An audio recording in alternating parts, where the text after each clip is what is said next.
అందరికీ నమస్కారం.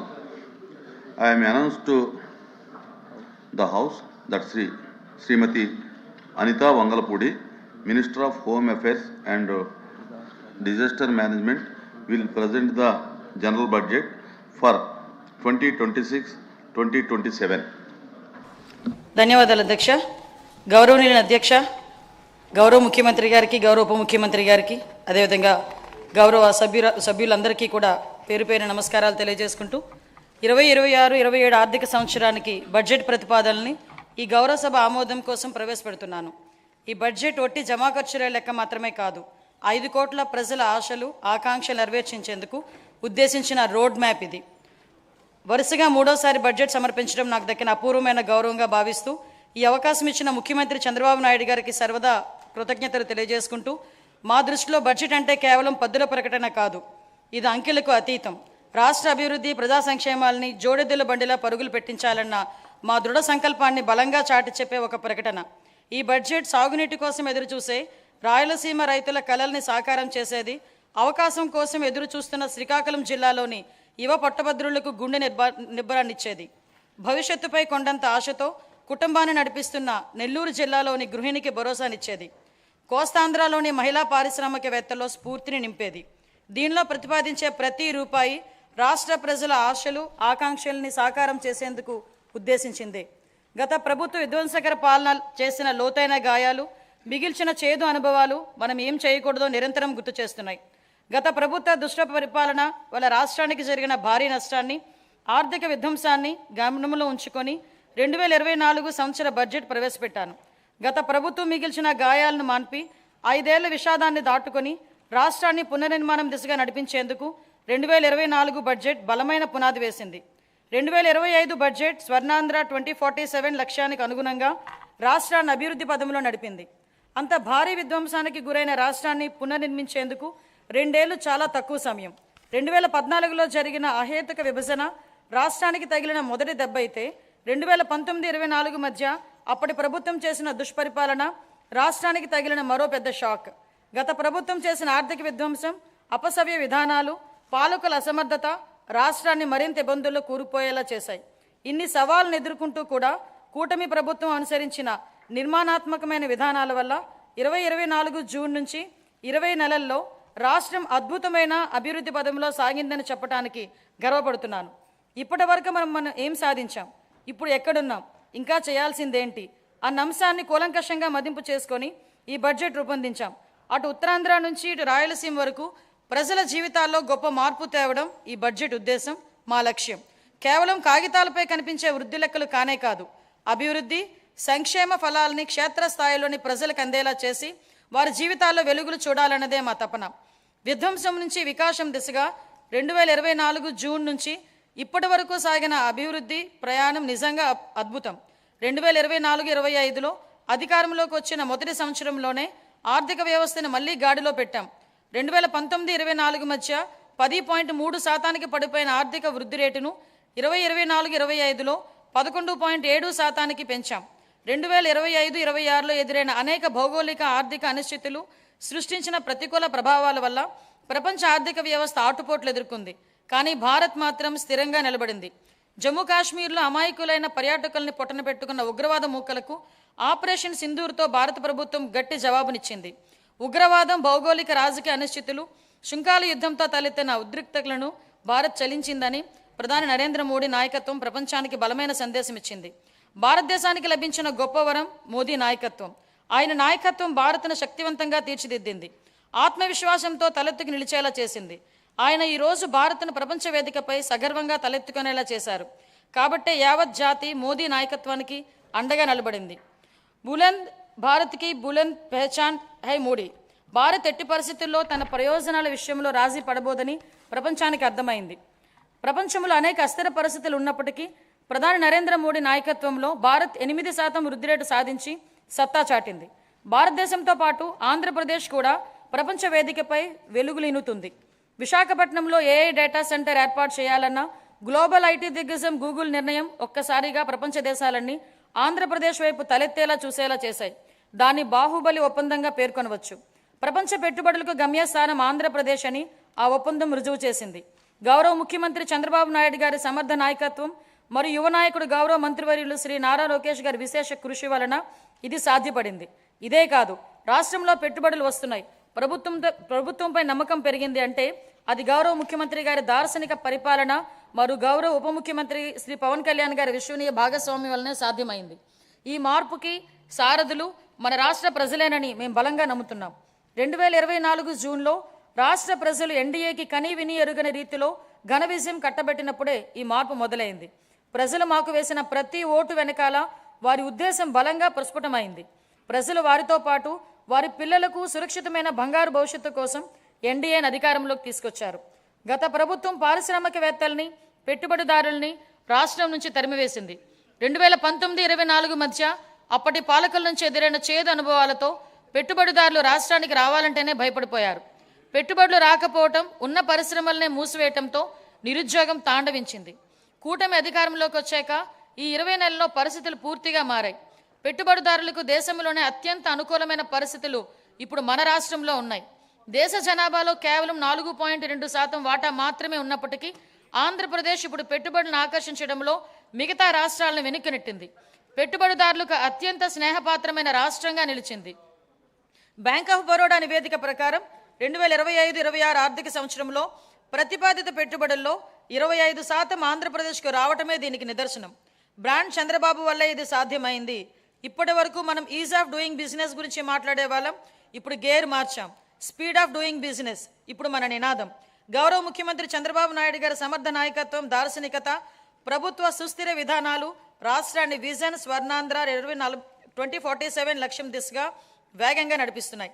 ఆంధ్రప్రదేశ్ భవిష్యత్తుని స్వర్ణమయం చేసే మహాక్రతువులో గౌరవ ముఖ్యమంత్రి చారిత్రాత్మక పాత్ర పోషిస్తున్నారు. తాను నాటిన చెట్ల నీడలో తానెప్పటికీ కూర్చోలేనని తెలిసినా భావి తరాల కోసం చెట్లు నాటే వ్యక్తే జీవితం యొక్క నిజమైన విలువలను అర్థం చేసుకున్నవాడు అన్న విశ్వకవి గురుదేవులు శ్రీ రవీంద్రనాథ్ ఠాగూర్ మాటల్ని ఇక్కడ నేను ఉటంకిస్తున్నా. గౌరవ ముఖ్యమంత్రి భావనకు అసలైన ప్రతిరూపం. ఆయన కేవలం దూరదృష్టి గల నాయకుడు మాత్రమే కాదు, దాన్ని సాకారం చేయగల దక్షత గల నాయకుడు. తన దార్శనికతో అమలు చేస్తున్న విధానాలు భావితరాలకు మేలు చేస్తాయన్న దృఢ విశ్వాసంతో వాటి సాధనకు అహర్నిశలు నిస్వార్థంగా కృషి చేస్తున్న గొప్ప నాయకుడు ఆయన. సమాజ క్షేమం కోసం 365 రోజులు అవిశ్రాంతంగా ఒక తపస్సులో ఆయన పనిచేస్తున్నారు. 1990వ దశకంలో ఆయన ఇన్ఫర్మేషన్ టెక్నాలజీ గురించి మాట్లాడినప్పుడు, దార్శనికతను అమల్లో పెట్టినప్పుడు దాని ఫలితం ఎలా ఉంటుందో చాలా మందికి అర్థం కాలేదు. కానీ అప్పటి యువత దాంతో ప్రయోజనం పొంది జీవితంలో పురోగమించడమే కాకుండా ప్రపంచవ్యాప్తంగా అవకాశాలన్నీ అందిపుచ్చుకొని సత్తా చాటారు. అప్పుడు ఆయన అమలు చేసిన సంస్కరణలు, తీసుకున్న విప్లవాత్మక నిర్ణయాలతో వెలిగించిన దీపం లక్షలాది మంది జీవితాల్లో వెలుగు నింపింది. నేడు ఆయన విజయగాథను ఆయనే పునరావృతం చేస్తున్నారు. కానీ ఇప్పుడు మరింత గొప్ప దూరదృష్టితో, మరింత సమున్నత లక్ష్యంతో కొత్త చరిత్రను లిఖించబోతున్నారు. భవిష్యత్తును అంచనా వేసేందుకు ఉత్తమ మార్గం దాన్ని సృష్టించడమే అన్న సూక్తిని బలంగా నమ్మే వ్యక్తి గౌరవ ముఖ్యమంత్రి. Deep tech, AI, quantum computing వంటి ఆధునిక టెక్నాలజీలు, ప్రతి కుటుంబం నుంచి ఒక ఎంటర్ప్రినర్ వంటి విధానాలు కేంద్రంగా ఆయన ఇప్పుడు రాష్ట్రాన్ని సరికొత్త శకంలోకి నడిపిస్తున్నారు. ఆయన మార్గదర్శకత్వంలో ఏపీ వెల్త్ ఫండ్ ప్రారంభించబోతున్నాం. రాబోయే రోజుల్లో అది నార్వే, అబుదాబి సావరిన్ వెల్త్ ఫండ్లా విస్తృతమై మొత్తం రాష్ట్రాన్ని నడిపించడానికి సరిపోవచ్చు. నాతో సహా ఈనాటి సమాజానికి దాని ప్రాముఖ్యత అర్థం కాకపోవచ్చు. కానీ ఐటీ రంగంలో ఆయన చూపిన చొరవ వల్ల 1990 నాటి యువతరం లబ్ధి పొందినట్టే ఈనాటి యువత కూడా ఈ ఏఐ, డీప్ టెక్, క్వాంటంతో భవిష్యత్తులో ఖచ్చితంగా లబ్ధి పొందుతుంది. ఆర్థిక వనరుల పరంగా మనం ఇప్పటికీ సంక్షోభం నుంచి పూర్తిగా బయటపడలేదు. పరిస్థితులు అంత సానుకూలంగా కూడా లేవు. గత ప్రభుత్వం మిగిల్చిన ఆర్థిక అస్తవ్యస్తత పరిస్థితులు అధిగమించే క్రమంలో ఇప్పటికే అనేక సవాళ్ళను ఎదుర్కొంటున్నాం. కానీ రాష్ట్ర అభివృద్ధి, సంక్షేమానికి సంబంధించి మా లక్ష్యాల్లో మార్పు లేదు. మా సంకల్పం చెక్కు చెదరలేదు. మా ప్రయాణాన్ని స్థిరంగా కొనసాగించేందుకు ప్రధాని నరేంద్ర మోడీ నుంచి అమూల్యమైన మద్దతు, సహకారం లభిస్తున్నాయి. ఆయనకు కృతజ్ఞతలు తెలియజేస్తున్నాం. కేంద్ర మంత్రి నిర్మలా సీతారామన్ గారు అందిస్తున్న గొప్ప సహకారం గురించి ప్రత్యేకంగా ప్రస్తావించాలి. కష్టకాలంలో ఆమె రాష్ట్రానికి వెన్నుదన్నుగా నిలబడ్డారు. పోలవరం ప్రాజెక్టుని మళ్లీ గాడిలో పెట్టడం, రాజధాని అమరావతి నిర్మాణాన్ని పునఃప్రారంభించడంలో పూర్తి సహకారం అందించారు. రాయలసీమ గ్లోబల్ హార్టికల్చర్ ప్రాజెక్టుని ముందుకు తీసుకెళ్లేందుకు అవసరమైన తోడ్పాటు అందించారు. గత ప్రభుత్వం ఎడాపెడా చేసిన అప్పుల భారాన్ని తగ్గించుకునేందుకు రుణాల పునర్వ్యవస్థీకరణకు అమూల్యమైన సహకారం అందజేశారు. ఆమెకు హృదయపూర్వక కృతజ్ఞతలు తెలియజేస్తున్నా. 2026-27 సంవత్సరానికి సంబంధించి ఫిబ్రవరి 1న ప్రవేశపెట్టిన కేంద్ర బడ్జెట్ రాష్ట్రానికి ఆశాకిరణంలా కనిపిస్తుంది. దానిలో రాష్ట్ర అభివృద్ధికి అనేక అవకాశాలు కనిపిస్తున్నాయి. తూర్పు కోస్తా పారిశ్రామిక కారిడార్, పర్యాటక కేంద్రాల అభివృద్ధి, ఎలక్ట్రికల్ బస్సుల కొనుగోలుకు పూర్వోదయం పథకం ఉపయోగపడుతుంది. రాయలసీమ గ్లోబల్ హార్టికల్చర్ హబ్గా కూడా వేగంగా రూపుదిద్దుకుంటుంది. కేంద్ర బడ్జెట్లో కొత్తగా ప్రకటించిన rare earth corridors, data centers, ప్రాంతీయ medical hub, national institute of pharmaceutical education and research, seaplane manufacturing, container manufacturing, ప్రతి జిల్లాలో బాలికల హాస్టళ్లు వంటి అంశాల నుంచి రాష్ట్రానికి గరిష్ట ప్రయోజనాలు పొందేందుకు అవకాశం ఉంది.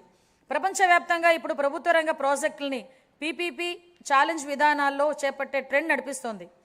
ఇది ప్రభుత్వ రంగ సంస్థల నైపుణ్యాలను, సామర్థ్యాలను పెంచేందుకు దోహదం చేస్తుంది.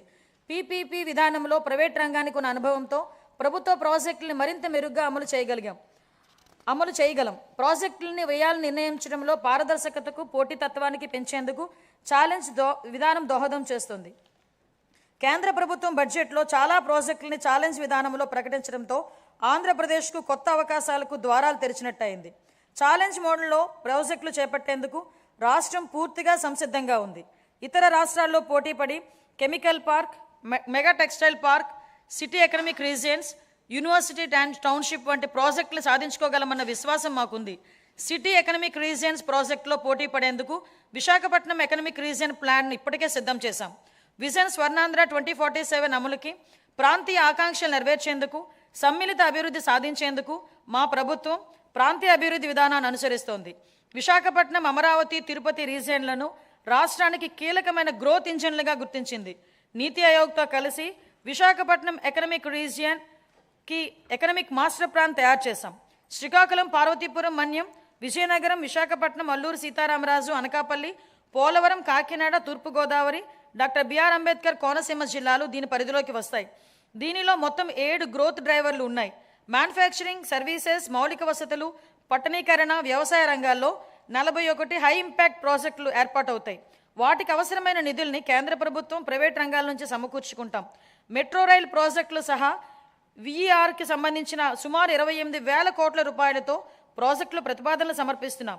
వీఈఆర్ తరహాలోనే ఎన్టీఆర్, కృష్ణా, ఏలూరు, గుంటూరు, పశ్చిమ గోదావరి, ప్రకాశం, పల్నాడు, బాపట్ల, మార్కాపురం జిల్లాలతో అమరావతి ఎకనామిక్ రీజియన్ అభివృద్ధి చేస్తాం. ఈ ప్రాంత సమగ్ర అభివృద్ధికి దోహదం చేసే వనరులు, గ్రోత్ ఇంజన్లు, బలాల్ని గుర్తించేందుకు శాస్త్రీయ పద్ధతిలో సామాజిక ఆర్థిక అధ్యయనం నిర్వహిస్తాం. సూక్ష్మ సేద్యం ప్రాధాన్యతను గుర్తించి 1990లోనే ఆ కాన్సెప్ట్ని దేశానికి తీసుకొచ్చిన మొదటి ముఖ్యమంత్రి గౌరవ చంద్రబాబు నాయుడు గారు. ఇప్పుడు ఆయన రాయలసీమ రీజియన్ని గ్లోబల్ హార్టికల్చర్ హబ్గా మార్చి అక్కడి రైతుల జీవితాల్లో సమూల మార్పులు తెచ్చేందుకు కంకణం కట్టుకున్నారు. రాయలసీమ ఇంటిగ్రేటెడ్ డెవలప్మెంట్ ప్లాన్ని సిద్ధం చేయించారు.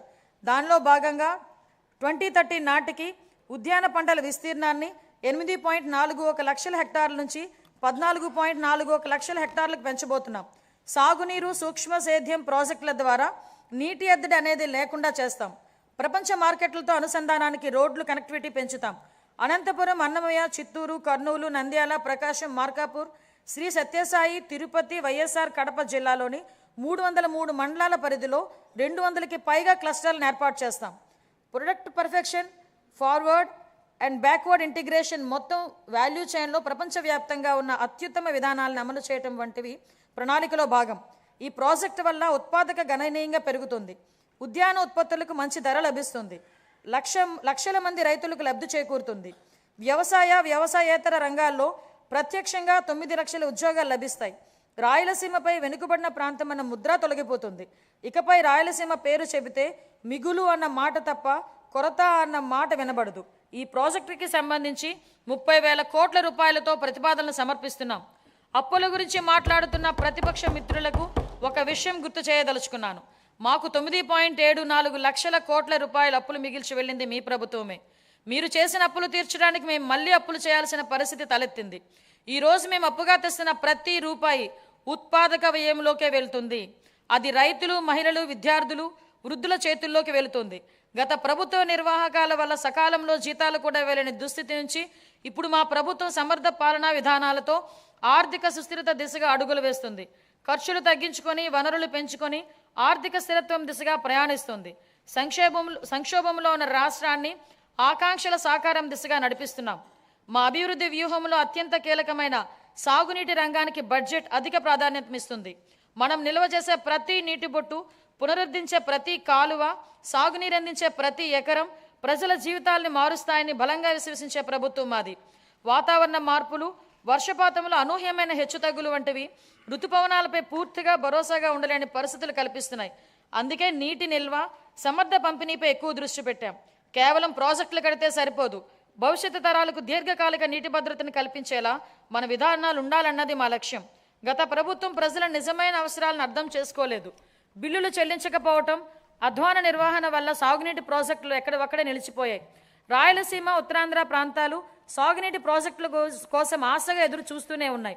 గత ప్రభుత్వం ప్రాజెక్టుల రొటీన్ నిర్వహణ, డ్యాంల భద్రతను కూడా గాలికి వదిలేసింది. అన్నమయ్య డ్యాం కొట్టుకుపోవడం వల్ల జరిగిన విధ్వంసాన్ని, ప్రాణ నష్టాన్ని ఎలా మర్చిపోగలం? గత ప్రభుత్వ నిర్లక్ష్యం వల్లే పోలవరం డ్యాం డయాఫ్రమ్ వాల్ కొట్టుకుపోయింది. జలవనరులు కరువు రహిత రాష్ట్రంగా ఆంధ్రప్రదేశ్. ప్రతి నీటి చుక్క నిల్వ చేయుట, ప్రతి కాలువ పునరుద్ధరించుట, ప్రతి ఎకరా స్థిరీకరించుట ద్వారా ప్రజల జీవితాల్లో సమూల మార్పులు తీసుకురావచ్చని గుర్తించి ప్రస్తుత బడ్జెట్లో నీటిపారుదలను ఆర్థిక వృద్ధి కొరకు ఒక వ్యూహంగా గుర్తించడమైనది. వాతావరణ మార్పులు మరియు అనిశ్చిత వర్షపాత నేపథ్యంలో కేవలం వర్షాధారంపై ఆధారపడటం సాధ్యం కాదు. నిల్వ సామర్థ్యం పెంపొందించడం మరియు సమర్థవంతమైన పంపిణీ వ్యవస్థలను బలోపేతం చేయడం ద్వారా స్థిరత్వాన్ని సాధించాల్సిన అవసరం ఉంది. మా సాగునీటి విధానం కేవలం ప్రాజెక్టుల నిర్మాణానికే పరిమితం కాదు. ఇది భవిష్యత్ తరాలకు దీర్ఘకాలిక జలభద్రతను కలిగించే దిశగా రూపుదిద్దుకుంది. దురదృష్టవశాత్తు గత ప్రభుత్వం రైతుల నిజమైన అవసరాలను సరిగా గ్రహించలేదు. కాంట్రాక్టర్ల బిల్లులు కూడా నిర్వహణ మరియు పనుల నిర్లక్ష్యం చేయటం వల్ల అనేక సాగునీటి ప్రాజెక్టులు నిలిచిపోయాయి. ఫలితంగా రాయలసీమ మరియు ఉత్తరాంధ్ర జిల్లాల రైతులు స్థిరీకరించిన ఆయకట్టుకు దూరమైపోయారు. సాధారణ నిర్వహణ, ఆస్తుల సంరక్షణ, ఆనకట్టల భద్రత వంటి అంశాలు కూడా పక్కన పెట్టబడ్డాయి. అన్నమయ్య ఆనకట్ట విరగటం మరియు పోలవరం ప్రాజెక్ట్ డయాఫ్రమ్ గోడకు జరిగిన నష్టం కారణంగా జరిగిన కల్లోలం మనం మరువలేనిది. అది గత ప్రభుత్వ నిర్లక్ష్యానికి స్పష్టమైన నిదర్శనాలు. సంకల్పం ఉన్న చోట సాధనకు మార్గం ఉంటుంది. 2 తెలుగు రాష్ట్రాల సాగునీటి వ్యవస్థలపై సమగ్ర అవగాహన కలిగిన గౌరవ ముఖ్యమంత్రి గారు మన రాష్ట్రానికి లభించడం మన అదృష్టం. పట్టిసీమ వంటి పథకాలను ఆయన సక్రమంగా ప్రణాళిక చేసి అమలు చేయడం ద్వారా రాష్ట్రంలో పలు ప్రాంతాలకు జలభద్రతను కల్పించారు. అదేవిధంగా హెచ్ఎన్ఎస్ఎస్ ప్రాజెక్టును కేవలం 100 రోజుల్లో ప్రారంభించి వేగంగా పూర్తి చేసి రైతులకు నీరు అందించేలా చేయటం ఆయన సంకల్ప బలం కీలక పాత్ర పోషించింది. ఏవిఆర్ హంద్రీనీవా ద్వారా తొలిసారిగా సుమారు 45 టీఎంసీల కృష్ణా జలాలను విజయవంతంగా ఎత్తిపోతల చేసి రాయలసీమలో నీటి లభ్యతను గణనీయంగా మెరుగుపరిచాం. పోలవరం ప్రాజెక్టు విషయంలో పెండింగ్లో ఉన్న 5,000 కోట్ల బిల్లులను చెల్లించి పనులను వేగవంతం చేశాం. డయాఫ్రమ్ గోడ నిర్మాణం ఇప్పటికే 91% పూర్తయింది. మొత్తం ప్రాజెక్టు పురోగతి 60% దాటింది. వెలుగొండ ప్రాజెక్ట్, బీఆర్ఆర్ వంశధార దశ 2, అలాగే వంశధార నాగావళి మరియు నాగావళి చంపావతి నదుల అనుసంధాన పనుల్లో సమాంతరంగా గణనీయమైన పురోగతి సాధించబడింది. అదే సమయంలో రాష్ట్ర వ్యాప్తంగా విస్తృత స్థాయిలో చేపట్టిన ఆపరేషన్ అండ్ మెయింటెనెన్స్, ఎస్డిఎంఎఫ్ మరియు ఎఫ్డిఆర్ పనులు సాగునీటి వ్యవస్థలను స్థిరీకరిస్తున్నాయి. 5 ఏళ్ల విరామం అనంతరం మొత్తం 6,047 నీటి వినియోగదారుల సంఘాలను ప్రజాస్వామ్య పద్ధతిలో పునరుద్ధరించడం ద్వారా సాగునీటి నిర్వహణలో రైతుల భాగస్వామ్యాన్ని మళ్లీ బలోపేతం చేశాం. ఇక ముందు బీఆర్ఆర్ వంశధార దశ 2, ఏవిఆర్ హంద్రీనీవా, పూల సుబ్బయ్య, వెలుగొండ మరియు పోలవరం ప్రాజెక్టులను పూర్తి చేయడానికి మా ప్రభుత్వం కట్టుబడి ఉంది. రాయలసీమను శాశ్వతంగా కరువు రహిత ప్రాంతంగా మార్చడానికి పోలవరం, నల్లమల సాగర్ అనుసంధానంపై మేము చురుగ్గా దృష్టి సారించాం. రాయలసీమను గ్లోబల్ హార్టికల్చర్ హబ్, ప్రపంచ స్థాయి ఉద్యానవన కేంద్రంగా తీర్చిదిద్దే ప్రణాళికలో సాగునీటి సరఫరా ఒక కీలకమైన భాగం. 2026-27 ఆర్థిక సంవత్సరానికి గాను జల వనరుల శాఖకు 18,224 కోట్ల రూపాయల కేటాయింపును ప్రతిపాదిస్తున్నాను. వ్యవసాయం, పశుసంవర్ధక, ఉద్యానవనం, మత్స్య సహకార రంగాలు. వ్యవసాయం గాడి తప్పితే మిగతా ఏ రంగానికి సక్రమంగా నడిచే అవకాశమే ఉండదు. ఎంఎస్ స్వామినాథన్ వ్యాఖ్యలు. వ్యవసాయం తప్పితే మరే రంగానికి సరిగా నడిచే అవకాశం ఉండదు. స్వామినాథన్ గారు అన్న మరో మాట. రైతులే సమాజానికి మూల స్తంభాలు. వారు పండించే ఆహారమే ప్రతి కుటుంబానికి మూలాధారం. అందువల్ల రైతుల సంక్షేమమే మా ప్రభుత్వానికి అత్యంత ప్రాధాన్యం. అన్నదాత సుఖీభవ, పిఎం కిసాన్ పథకం ద్వారా 2025-26 ఆర్థిక సంవత్సరంలో 46.86 లక్షల రైతుల కుటుంబాలకు 20,000 రూపాయల చొప్పున పెంచిన ఆర్థిక సహాయాన్ని అందిస్తూ మొత్తం 6,660 కోట్లను విడుదల చేశాము. కొత్తగా అమలు చేసిన GST 2.0 సంస్కరణల ద్వారా వ్యవసాయ మరియు అనుబంధ రంగాలకు సంబంధించిన ఉత్పత్తులు మరియు పరికరాలు, ట్రాక్టర్లపై పన్నుభారం గణనీయంగా తగ్గించబడింది. దీనివల్ల రైతులకు ప్రత్యక్షంగా లాభం చేకూరింది. పశు సంపదకు పొంచి ఉన్న ఆరోగ్యపరమైన ప్రమాదాలను తగ్గించే దిశగా పశు బీమా పథకం అమలుకు మేము నిరంతరం ప్రాధాన్యత ఇస్తున్నాం. పశు వైద్య సేవలను మరింత బలోపేతం చేయడానికి కొత్త పశు వైద్య భవనాల నిర్మాణానికి 20 కోట్లను కేటాయిస్తూ మౌలిక వసతులను విస్తరిస్తున్నాం. అలాగే గత బడ్జెట్లో ప్రత్యేకంగా ప్రస్తావించకపోయినా మా ప్రభుత్వ సంకల్పం ఎంత స్పష్టమో దానికి నిదర్శనం మత్స్యకార సేవలో పథకం అమలు. ఈ పథకం ద్వారా ఆర్థిక సహాయాన్ని 10,000 నుంచి 20,000కు పెంచాము. దీని ద్వారా 1.2 లక్షల మత్స్యకార కుటుంబాలు లాభం పొందుతున్నాయి. ధరల స్థిరీకరణ నిధి. గత ప్రభుత్వం ధరల స్థిరీకరణ నిధికి భారీగా కేటాయింపులు చేసినప్పటికీ వాటిని సమర్థవంతంగా వినియోగించలేదు. 2019-24 మధ్య కాలంలో ధరల స్థిరీకరణ నిధికి 7,500 కోట్లను బడ్జెట్లో కేటాయించినప్పటికీ 5 ఏళ్ల కాలంలో కేవలం 880 కోట్ల రూపాయలు మాత్రమే ఖర్చు చేశారు. అవసరమైన సందర్భాల్లో ప్రభుత్వం ఎంత వేగంగా స్పందించాలనే దానికి మా ప్రభుత్వం ఉదాహరణగా నిలిచింది. ధరల స్థిరీకరణ నిధికి 300 కోట్లను మాత్రమే కేటాయించినప్పటికీ ఒక్క సంవత్సరంలోనే 1,200 కోట్లకు పైగా ఖర్చు చేసి రైతులకు ఉపశమనం కల్పించాం. తోటపూరి మామిడి రైతులు, ఉల్లి రైతులు, కోకో గింజల సాగుదారులు, పొగాకు రైతులు తదితరులకు మద్దతు అందించాం. 2026-27 ఆర్థిక సంవత్సరానికి గాను ధరల స్థిరీకరణ నిధికి 500 కోట్ల రూపాయల కేటాయింపును ప్రతిపాదిస్తున్నాం. సహకార రంగం. పదవీ బాధ్యతలు స్వీకరించినప్పటి నుండి సహకార రంగాన్ని పునరుద్ధరించేందుకు మా ప్రభుత్వం కట్టుబడి పనిచేస్తుంది. ఆప్కాబ్, DCCBలు, PACSలతో కూడిన 3 అంచెల సహకార వ్యవస్థను బలోపేతం చేయడం ద్వారా గ్రామీణ ఆర్థిక వ్యవస్థకు మరింత బలం చేకూర్చాం. 2025-26 ఆర్థిక సంవత్సరంలో 53.2 లక్షల సభ్యులకు సేవలు అందిస్తూ 7,600 కోట్లకు పైగా వ్యవసాయ రుణాలను మంజూరు చేశాయి. ముఖ్యమైన సాధనగా మొత్తం 2,021 ప్యాకులను డిజిటలైజ్ చేయగా వాటిలో 2,017 సంఘాలు ఈప్యాక్గా కార్యక్రమాలు నిర్వహిస్తున్నాయి. దీనివల్ల సేవలు అందించడంలో ఆలస్యం గణనీయంగా తగ్గి పారదర్శకత పెరిగింది. 2026-27 ఆర్థిక సంవత్సరానికి గాను వ్యవసాయ మరియు అనుబంధ రంగాలకు 13,598 కోట్ల రూపాయలు కేటాయింపును ప్రతిపాదిస్తున్నాను. వ్యవసాయ బడ్జెట్ను సమర్పించే సందర్భంగా ఇందుకు సంబంధించిన వివరాలు నా సహచర మంత్రి గారు సభకు సమగ్రంగా తెలియజేస్తారు. పాఠశాల విద్య, ఉన్నత విద్య, నైపుణ్యాభివృద్ధి, ఉపాధి మరియు శిక్షణ. విద్యను ఉద్దేశించే నెల్సన్ మండే గారి మాటల్లో ప్రపంచాన్ని మార్చడానికి మీరు ఉపయోగించగల అత్యంత శక్తివంతమైన ఆయుధం విద్య. విద్య అనేది కేవలం భవనాలు, పాఠ్య ప్రణాళికలు లేదా పరీక్షలకే పరిమితం కాదు. తన బిడ్డ మంచి భవిష్యత్తును సాధిస్తాడనే నమ్మకంతో ఉన్న తల్లి కళ్ళల్లో కనిపించే ఆశయ విద్య. గ్రామీణ ప్రాంతానికి చెందిన ఒక విద్యార్థి వైద్యుడు, ఇంజనీరు, ఉపాధ్యాయుడు లేదా ఒక సివిల్ సర్వెంట్ కావాలని కలలు కనే సంకల్పమే విద్య. మా ప్రభుత్వం విద్యను కేవలం పరిపాలనా బాధ్యతగా కాకుండా ఒక నైతిక కట్టుబాటుగా పరిగణిస్తుంది. మా దృష్టిలో పాఠశాలలు నిర్మించడం అంటే భవిష్యత్తును నిర్మించడం. శ్రీ నారా లోకేష్ గారి నాయకత్వంలో మన రాష్ట్రంలో విద్యా దృక్పథం లక్ష్య సాధన దిశగా దృష్టి సారిస్తోంది. పిల్లలు గ్లోబల్ స్థాయిలో పోటీ పడగల నైపుణ్యాలతో సిద్ధమవుతున్నారు. 2019-24 మధ్య కాలంలో ప్రభుత్వ విద్యా వ్యవస్థ తీవ్రమైన విద్యా మరియు సంస్థాగత వెనుకబాటుకు గురైంది. సమగ్ర ప్రణాళిక లేకుండా చేపట్టిన సంస్కరణలు గందరగోళాన్ని సృష్టించాయి. తొందరపాటు నిర్ణయంతో 1000 పాఠశాలను CBSE విధానానికి మార్చడం వల్ల సుమారు 90% విద్యార్థులు ఉత్తీర్ణత కాలేకపోయారు. ఉపాధ్యాయుల సన్నద్ధత లేకపోవటం, టోఫెల్ కార్యక్రమం విఫలమైంది. అమలు సాధ్యాసాధ్యాలు పరిగణలోకి తీసుకోకుండా ప్రతిపాదించిన IB పాఠ్య ప్రణాళికపై ప్రజాధనం వృధా అయింది. నాడు నేడు కార్యక్రమంలో పరిపాలనా వైఫల్యం కారణంగా 7,876 కోట్ల విలువైన మౌలిక సదుపాయాల పనులు అసంపూర్తిగా మిగిలిపోయాయి. జూన్ 2024 నుంచి మా ప్రభుత్వం విద్యారంగంలో సమగ్ర ఫలితాలపై దృష్టి కేంద్రీకరించిన సంస్కరణలు ప్రారంభించింది. తల్లికి వందనం, మనబడి మన భవిష్యత్, డొక్కా సీతమ్మ మధ్యాహ్న భోజన పథకం, పారిశుద్ధ్యము మరియు నిర్వహణ నిధులు, పాఠ్య ప్రణాళిక మార్పులు, డిజిటల్ లెర్నింగ్, ఉపాధ్యాయుల సామర్థ్య వృద్ధి, పరిపాలన పునర్వ్యవస్థీకరణ వంటి ప్రధాన కార్యక్రమాల ద్వారా అభ్యసన సామర్థ్యాలను, ఫలితాలను మరియు గ్లోబల్ పోటీతత్వాన్ని మెరుగుపరచడంపై దృష్టి సారించాం. లెర్నింగ్ ఎక్సలెన్స్ ఇన్ ఆంధ్రప్రదేశ్ కింద KG to PG విద్యా సంస్కరణ నమూనాను ప్రారంభించాం. సూపర్ 6 కార్యక్రమంలో భాగంగా 2025-26లో ప్రవేశపెట్టిన తల్లికి వందనం పథకం కింద ప్రతి విద్యార్థికి సంవత్సరానికి 15,000 రూపాయల చొప్పున అందజేసి 67.27 లక్షల మంది విద్యార్థులకు లాభం చేకూర్చాం. పరిపాలనా పారదర్శకతను, మెగా పేరెంట్ టీచర్ సమావేశాలు, పాఠశాల స్టార్ రేటింగ్ వ్యవస్థ, సమాజ భాగస్వామ్యం ద్వారా బలోపేతం చేశాం. అనేక సంవత్సరాలుగా వేలాది ఉపాధ్యాయ పోస్టులు ఖాళీగా ఉండేవి. మెగా డిఎస్సి 2025 ద్వారా నోటిఫై చేసిన 16,347 పోస్టుల్లో 15,941 ఉపాధ్యాయుల పోస్టులు విజయవంతంగా భర్తీ చేశాం. ఉపాధి, గౌరవం మరియు అవకాశాలు సృష్టించినప్పుడే వృద్ధికి అర్థం ఉంటుంది. భవిష్యత్ ఉపాధి అవసరాలకు అనుగుణంగా సమగ్ర నైపుణ్యాభివృద్ధి వ్యవస్థను రూపొందిస్తున్నాం. విద్యా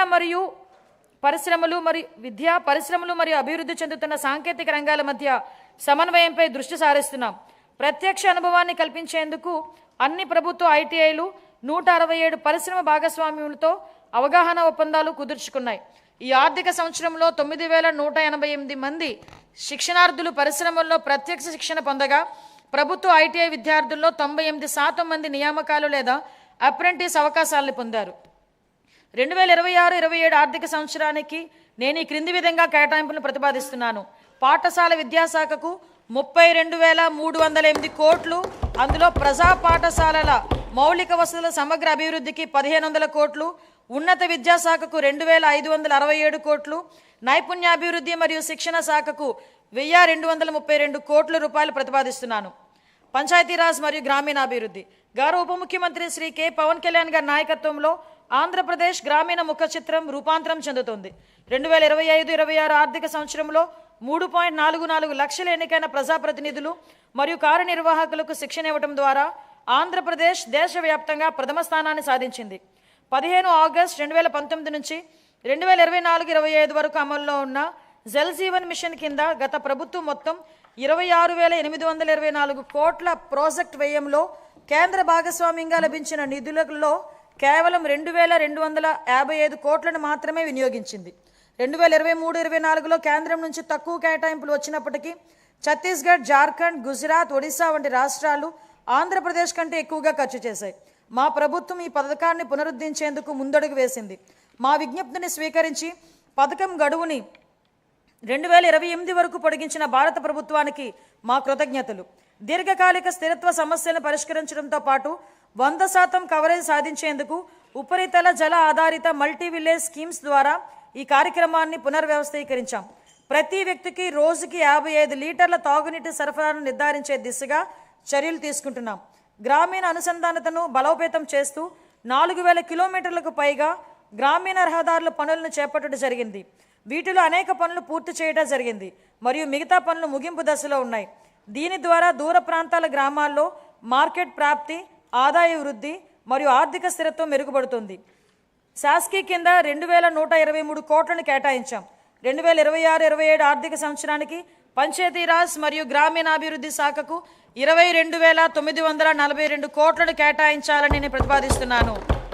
పర్యావరణం, అటవీ, విజ్ఞాన శాస్త్రం మరియు సాంకేతిక శాఖ 2019-24 మధ్యకాలంలో పరిపాలనా వైఫల్యాల కారణంగా ఎర్రచందనం అక్రమ రవాణా, అక్రమ గనుల తవ్వకం, అటవీ భూముల ఆక్రమణల వంటి ఘటనలు చోటు చేసుకున్నాయి. ఆంధ్రప్రదేశ్ను హరిత ఆంధ్రప్రదేశ్గా తీర్చిదిద్దడం మా లక్ష్యం.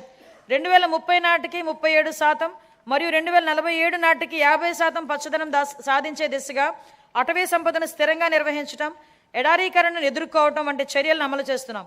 వ్యూహాత్మక పర్యావరణ రక్షణ వలయంగా గ్రీన్ కవర్ వాల్ ఆఫ్ ఆంధ్రప్రదేశ్ను అమలు చేయనున్నాం. 2026-27 ఆర్థిక సంవత్సరానికి పర్యావరణం, అటవీ, విజ్ఞాన శాస్త్రం మరియు సాంకేతిక శాఖకు 714 కోట్లను కేటాయించాలని నేను ప్రతిపాదిస్తున్నాను. పట్టణాభివృద్ధి అమృత్ 2.0 పథకం కింద 117 పట్టణ స్థానిక సంస్థలలో మొత్తం 506 ప్రాజెక్టులు అమల్లో ఉన్నాయి. అదనంగా UIDF మరియు AIB సహకారంతో చేపట్టిన ప్రాజెక్టులు కూడా పురోగతిలో ఉన్నాయి. ఈ ప్రాజెక్టులన్నింటినీ 2027 డిసెంబర్ నాటికి పూర్తి చేయాలనే లక్ష్యంతో ముందుకు సాగుతున్నాం. ఈ సందర్భంలో 2 సంవత్సరాల వ్యవధిలో UIDF కింద ఆంధ్రప్రదేశ్కు అదనంగా 4,000 కోట్లను మంజూరు చేయడంలో సహకరించిన గౌరవ కేంద్ర ఆర్థిక మంత్రి గారికి మా కృతజ్ఞతలు. 1982లోనే స్వర్గీయ ఎన్టీ రామారావు గారు ఆహార భద్రత ప్రాధాన్యతను గుర్తించారు. అదే స్ఫూర్తితో మా ప్రభుత్వం ప్రస్తుతం 204 అన్నా క్యాంటీన్లు నిర్వహిస్తోంది. 2026 మార్చి నాటికి వాటి సంఖ్యను 275కు పెంచి అతి పేద ప్రజలకు కూడా తగిన ఆహారం అందుబాటులో ఉండేలా చేసి ఆకలిని నివారించడమే మా లక్ష్యం. విశాఖపట్నం మరియు విజయవాడ వంటి ప్రధాన నగరాల్లో ఆధునిక మెట్రో రైలు వ్యవస్థలో ప్రయాణించే కళ త్వరలోనే సాకారం కానుంది. ప్రధానమంత్రి ఆవాస్ యోజన ఎన్టీఆర్ నగర్స్ కింద ఆర్థికంగా బలహీన వర్గాలకు చెందిన కుటుంబాలకు 25 లక్షల గృహ పట్టాలు ఇళ్లను అందించి సొంత ఇంటి కళను నెరవేర్చడమే మా ప్రభుత్వ లక్ష్యం. అమరావతి ప్రజల రాజధాని. మా ప్రజల రాజధాని అమరావతి అభివృద్ధికి మద్దతు అందించిన గౌరవ ప్రధానమంత్రి శ్రీ నరేంద్ర మోడీ గారికి నా హృదయపూర్వక కృతజ్ఞతలు తెలియజేస్తూ ఆంధ్రప్రదేశ్ శాశ్వత రాజధానిగా అమరావతికి చట్టబద్ధ హోదా కల్పించే ప్రక్రియ ప్రారంభించినందుకు ఆయనకు ప్రత్యేకమైన ధన్యవాదాలు తెలియజేసుకుంటున్నాం. వివిధ ఆర్థిక సంస్థల ద్వారా స్వయం సమృద్ధి నమూనాలో నిధులను సమీకరించి పనులు వేగంగా ముందుకు తీసుకెళ్తున్నాం. 57,868 కోట్ల విలువైన 97 పనులకు పరిపాలన అనుమతులు జారీ చేశాం. ఇది మా ప్రభుత్వం ప్రజల రాజధాని అమరావతి నిర్మించాలనే నిబద్ధతకు స్పష్టమైన నిదర్శనంగా తెలియజెప్పుకుంటున్నాం. 2026-27 ఆర్థిక సంవత్సరానికి మున్సిపల్ పరిపాలన మరియు పట్టణాభివృద్ధి శాఖకు 14,539 కోట్లను కేటాయించాలని నేను ప్రతిపాదిస్తున్నాను. న్యాయశాఖ, హోం, మద్య నిషేధం మరియు ఎక్సైజ్, అగ్నిమాపక శాఖలు. మంచివారు భయపడనప్పుడు చెడు శక్తులు బలహీనమవుతాయి. తీవ్ర వాతావరణ పరిస్థితుల్లోనూ, పండుగల సమయంలోనూ, అత్యవసరాలు, విపత్తులు, ప్రజా కార్యక్రమాల సమయంలోనూ వ్యక్తిగత అవసరాలను పక్కన పెట్టి రాత్రింబగళ్ళు కర్తవ్యాన్ని నిర్వహించేది మన పోలీస్ దళమే. కాకి యూనిఫామ్ గౌరవం మరియు హుందాతనాన్ని భుజాన మోస్తూ ఏదైనా ఆపద వస్తే మొదటిగా స్పందించేది వారే. వారి సేవాభావం, త్యాగ స్ఫూర్తిని మా ప్రభుత్వం అత్యంత గౌరవంగా భావిస్తుంది. గత పాలనలో దెబ్బతిన్న పోలీస్ వ్యవస్థ గౌరవాన్ని పునరుద్ధరించేందుకు మా ప్రభుత్వం కట్టుబడి ఉంది. గౌరవ ముఖ్యమంత్రి గారి హామీ మేరకు శాంతి భద్రతల యంత్రాంగాన్ని సమూలంగా మార్చడానికి ఈ క్రింది ఆధునికీకరణ మరియు సంక్షేమ చర్యలు తీసుకుంటున్నాం. పోలీస్ శాఖకు 3,000 కొత్త వాహనాలను త్వరలో అందించనున్నాం. డిజిటల్ అరెస్టులు, ఆన్లైన్ మోసాలు వంటి ఆధునిక నేరాలను ఎదుర్కొనేందుకు ప్రతి జిల్లాలోని ప్రత్యేక సైబర్ క్రైమ్ పోలీస్ స్టేషన్ ఏర్పాటు చేస్తాం. స్మార్ట్ పోలీసింగ్ల ల్యాబ్ల స్థాపన, కృత్రిమ మేధస్సు ఆధారిత ప్రాజెక్టులు, ఆధునిక కమ్యూనికేషన్ మరియు భద్రతా పరికరాలు, సీసీటీవీ మరియు డ్రోన్ వినియోగంతో సాంకేతికంగా దృఢమైన పోలీస్ వ్యవస్థ నిర్మిస్తున్నాం. కొత్త ఏపీ పోలీస్ అకాడమీ స్థాపన కోసం 94 ఎకరాలు కేటాయించాం. నిర్మాణ పనుల ప్రారంభానికి ఈ సంవత్సరంలోనే 15 కోట్ల రూపాయలని కేటాయింపును ప్రతిపాదిస్తున్నాం. శ్రీకాకుళం, రాజమండ్రి, ప్రకాశం, చిత్తూరు జిల్లాల్లో 4 కొత్త ఇండియా రిజర్వ్ ఏపీఎస్పీ బెటాలియన్లు ప్రారంభించి 3,920 పోస్టులు మంజూరు చేశాం. పౌర పోలీస్ నిష్పత్తిని మెరుగుపరిచేందుకు 5,757 స్టైఫండరీ క్యాడెట్ ట్రైనీ కానిస్టేబుల్ నియమించాం. శిక్షణ సమయంలో వారికి ఆర్థిక మద్దతుగా నెలవారీ భత్యాన్ని 4,500 నుంచి 12,000 రూపాయలకు 3 రెట్లు పెంచినట్టు గౌరవ ముఖ్యమంత్రి గారు ప్రకటించడం జరిగింది. పోలీస్ సిబ్బందికి బకాయి ఉన్న టీఏడీఏలు, సెలవు సంబంధిత బకాయిలు, వైద్య రియంబర్స్మెంట్లు తదితర చెల్లింపుల కోసం దాదాపు 500 కోట్ల రూపాయలను విడుదల చేశాం. పీసీ నుంచి డీజీపీ వరకు 20 లక్షల నుంచి 45 లక్షల వరకు ఉచిత బీమా కవరేజ్ కల్పించే గ్రూప్ పర్సనల్ యాక్సిడెంట్ ఇన్సూరెన్స్ పథకాన్ని పునరుద్ధరించాం. గత 5 ఏళ్లుగా విస్తరించిన గాంజాయి సమస్యను ప్రత్యేక విభాగం ఈగల్ ద్వారా మరియు డ్రోన్ల వినియోగంతో కట్టడి చేస్తున్నాం. మహిళల భద్రత గురించి శక్తి యాప్ను ప్రారంభించాం. దీని ద్వారా 7 నిమిషాల్లోనే స్పందన లభిస్తుంది మరియు వేధింపులకు పాల్పడే వారిపై కఠిన చర్యలు తీసుకుంటున్నాం. జిల్లా న్యాయ వ్యవస్థ కోసం కోర్టులు, భవనాలు మరియు నివాస గృహాల నిర్మాణాన్ని విస్తృతంగా చేపట్టాం. న్యాయ వ్యవస్థకు 349 కోట్ల రూపాయల విలువైన పనులను మంజూరు చేశాం. 2026-27లో తొలి దశలో 100 కొత్త కోర్టులను కూడా ఆమోదించాం. పునర్వ్యవస్థీకరించిన ఎక్సైజ్ విధానంతో మద్యం రంగంలో లీకేజీలను పూర్తిగా నివారించాం. అవినీతి లేకుండా ఆదాయం రాష్ట్ర ఖజానాకు సక్రమంగా చేరుతుంది. అగ్నిమాపక సేవల ఆధునీకరణలో భాగంగా 17 కొత్త అగ్నిమాపక కేంద్రాలను స్థాపిస్తున్నాం. స్పందన సమయాన్ని తగ్గించేందుకు అత్యాధునిక శోధన మరియు రక్షణ పరికరాలతో కూడిన అగ్నిమాపక వాహనాలను కొనుగోలు చేస్తాం. రాష్ట్ర శిక్షణా కేంద్రాన్ని మౌలిక సదుపాయాల అభివృద్ధి ద్వారా బలోపేతం చేస్తాం. 2026-27 ఆర్థిక సంవత్సరానికి హోంశాఖకు 9,165 కోట్లను కేటాయించాలని నేను ప్రతిపాదిస్తున్నాను. అదేవిధంగా మద్య నిషేధం మరియు ఎక్సైజ్ శాఖకు 500 కోట్లను కేటాయించాలని ప్రతిపాదిస్తున్నాం. మరియు మా ప్రభుత్వం తీసుకున్న కొన్ని ముఖ్యమైన చర్యలను ఈ సందర్భంగా ప్రస్తావించదలిచాను. ఆర్థిక శాఖ తీసుకున్న చర్యలు: రాష్ట్ర ఆర్థిక వ్యవస్థను జాగ్రత్తగా నిర్వహిస్తూ ఆర్థిక క్రమశిక్షణ పాటిస్తున్నామని కింద చర్యలు స్పష్టంగా చూపిస్తున్నాయి. గత ప్రభుత్వం అత్యధికంగా 12.3% వరకు ఉన్న వడ్డీ రేట్లపై అప్పులు తీసుకుంది. రాష్ట్ర ఆర్థిక భారాన్ని తగ్గించేందుకు అధిక వడ్డీ రుణాలను 9% లేదా అంతకంటే తక్కువకు తీసుకురావడానికి వడ్డీ రేట్ల తగ్గింపు, డెప్ట్ స్వాంపింగ్ వంటి చర్యలను చేపడుతున్నాం. ఇప్పటి వరకు 43,298 కోట్ల రుణాలకు వడ్డీని తగ్గించి సంవత్సరానికి 327 కోట్లు ఆదా చేశాం. అదనంగా మరో 1.2 లక్షల కోట్ల రుణాలపై మెరుగైన షరతులు పొందేందుకు చర్యలు కొనసాగిస్తున్నాం. దీని ద్వారా సంవత్సరానికి సుమారు 1,658 కోట్ల ఆదా కలుగుతుందని అంచనా. పంచాయతీలు మరియు మున్సిపాలిటీలను బలోపేతం చేయడానికి ఆర్థిక సంఘ గ్రాంట్ల కింద 3,797 కోట్లను విడుదల చేశాం. 12 జూన్ 2024 నాటికి పెండింగ్లో ఉన్న 24,811 కోట్ల బకాయిలను క్లియర్ చేశాం. సాగునీరు, రహదారులు మరియు ఇతర పనులకు 37,030 కోట్లను చెల్లించి ఆర్థిక కార్యకలాపాలను పునరుద్ధరించాం. 163 కేంద్ర ప్రాయోజిత పథకాలకు 18,701 కోట్లను విడుదల చేసి వాటిలో 85 పథకాలను పునరుద్ధరించాం. దీని ఫలితంగా కేంద్ర ప్రభుత్వ నిధుల విడుదల మరింత పెరిగింది. ఆంధ్రప్రదేశ్ వెల్త్ ఫండ్ను 100 కోట్ల సీడ్ కార్పస్తో ఏర్పాటు చేయాలని ప్రతిపాదిస్తున్నాం. దేశవ్యాప్తంగా ఉన్న అవకాశాలలో పెట్టుబడులు పెట్టేందుకు ప్రైవేట్ ఈక్విటీ పెట్టుబడిదారులను ఆహ్వానించి రాష్ట్రానికి సంపద సృష్టించే దిశగా ముందుకు కొనసాగుతున్నాం. సంస్కరణలు, స్పీడ్ ఆఫ్ డూయింగ్ బిజినెస్ సిద్ధాంతానికి అనుగుణంగా ప్రభుత్వంలో చట్టాలు, నియమాలు, నిబంధనలు, ప్రభుత్వ ఉత్తర్వులను సమీక్షించి పరిపాలనా ప్రక్రియలను సరళీకరించి పెట్టుబడులకు అనుకూల వాతావరణాన్ని మరియు పౌర సేవల మెరుగుదలను కల్పిస్తున్నాం. ఇదే దిశలో ప్రభుత్వ రంగ సంస్థలను పునరుద్ధరించి వాటి ఖాతాలు మరియు ఆడిట్ వ్యవస్థను క్రమబద్ధీకరించి లాభదాయకంగా మార్చేందుకు చర్యలు తీసుకుంటున్నాం. కేంద్ర ప్రభుత్వ విధానానికి అనుగుణంగా రాష్ట్ర పబ్లిక్ సెక్టార్ల సంస్థలు టీఆర్ఈడిఎస్ డిజిటల్ ప్లాట్ఫామ్ ద్వారా బిల్ డిస్కౌంటింగ్ విధానాన్ని అనుసరిస్తాయి. శాస్కీ కింద 2025-26లో 12 ఫిబ్రవరి 2026 నాటికి ఆంధ్రప్రదేశ్ 6,544 కోట్లను పొందింది. మార్చి 31 నాటికి మరో 1,438 కోట్లు అందుకోనుంది. ఇది 2023-24లో పొందిన 4,090 కోట్లతో పోలిస్తే దాదాపు రెట్టింపు. దేశంలో తొలిసారిగా రీఇమాజినింగ్ పబ్లిక్ ఫైనాన్స్ సమ్మిట్ను నవంబర్ 2025లో విశాఖపట్నంలో నిర్వహించాం. ఈ సమ్మిట్లో ఇతర రాష్ట్ర ప్రభుత్వాలు మరియు జాతీయ, అంతర్జాతీయ ఆర్థిక సంస్థల ప్రతినిధులు పాల్గొన్నారు. 2 రోజుల చర్యల ఫలితంగా ఏపీ లాజిస్టిక్ కార్పొరేషన్ స్థాపనకు దారితీసింది. అలాగే పబ్లిక్ సెక్టార్లో వినూత్న ఆర్థిక నమూనాల ద్వారా ప్రైవేట్ పెట్టుబడులను ఆకర్షించే మార్గాలు ఏర్పడ్డాయి. భవిష్యత్ విధానాలు, జూన్ 2024 నుంచి రాష్ట్రాన్ని ప్రపంచ స్థాయి పోటీతత్వంతో ముందుకు తీసుకెళ్లేందుకు 26 పునర్వ్యవస్థీకరించిన విధానాలను ప్రవేశపెట్టాం. వాటిలో ముఖ్యమైనవి ఆంధ్రప్రదేశ్ పారిశ్రామిక అభివృద్ధి విధానం 4.0, ఆంధ్రప్రదేశ్ ఎంఎస్ఎంఈ పారిశ్రామికవేత్తల అభివృద్ధి విధానం 4.0, ఆంధ్రప్రదేశ్ సమగ్ర స్వచ్ఛ ఇంధన విధానం, ఆంధ్రప్రదేశ్ ఆవిష్కరణ మరియు స్టార్టప్ విధానం, ఆంధ్రప్రదేశ్ పర్యాటక విధానం. ఈ విధానాలు ఆంధ్రప్రదేశ్ను పెట్టుబడులకు అనుకూలమైన, స్థిరమైన మరియు సమగ్ర అభివృద్ధి సాధించే రాష్ట్రంగా తీర్చిదిద్దే దిశగా ముందుకు తీసుకెళ్తాయి. పరిశ్రమలు, మౌలిక సదుపాయాలు మరియు పెట్టుబడులు, సమాచార సాంకేతికం, ఎలక్ట్రానిక్స్ మరియు కమ్యూనికేషన్స్, ఆవిష్కరణలు మరియు భవిష్యత్ సంసిద్ధత. నేడు కృషి చేసిన వారిదే రేపటి భవిష్యత్, నేటి పెట్టుబడే రేపటి ఉపాధి అని మేము విశ్వసిస్తున్నాం. ఊహాత్మక ప్రణాళికలు మరియు నిరంతర సంస్కరణల ద్వారా ఆంధ్రప్రదేశ్ను పరిశ్రమలు మరియు ఆవిష్కరణలకు అగ్రగామిగా, గమ్యస్థానంగా నిలబెట్టేందుకు కట్టుబడి ఉన్నాం.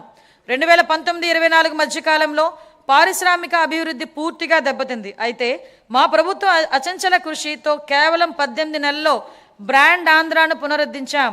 జూన్ 2024 నుండి 9.68 లక్షల కోట్ల విలువైన 1.19 లక్షల పెట్టుబడి ప్రతిపాదనలు ఆమోదించబడి 5.41 లక్షల ఉద్యోగ అవకాశాల సృష్టికి మార్గం సుగమమైంది. మా విజన్ ప్రపంచంతో పోటీ, స్థానికంగా చేయూత. ఇటీవల నిర్వహించిన గ్లోబల్ పార్ట్నర్షిప్ సమ్మిట్ 2025లో 13.25 లక్షల కోట్లకు పైగా పెట్టుబడి ఒప్పందాలు కుదిరాయి. 16.13 లక్షల ఉద్యోగ అవకాశాల సామర్థ్యంతో 600 MOIలు సంతకం చేయబడ్డాయి. ప్రస్తుతం దేశంలో అతిపెద్ద సింగిల్ FDI పెట్టుబడిని ఆకర్షించిన రాష్ట్రంగా ఆంధ్రప్రదేశ్ గురించి ప్రపంచం మాట్లాడుతుంది. గట్టి అంతర్జాతీయ, జాతీయ పోటీ మధ్య విశాఖపట్నంలో గూగుల్ సంస్థతో $15 బిలియన్ అంటే సుమారుగా 1.35 లక్షల కోట్ల విలువైన AI ఆధారిత డేటా సెంటర్ స్థాపనకు ఒప్పందం కుదుర్చుకున్నాం.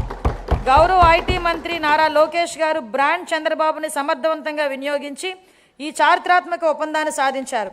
ఆయనను ఆంధ్రప్రదేశ్ చీఫ్ జాబ్ క్రియేటర్గా కొనియాడటం సముచితం.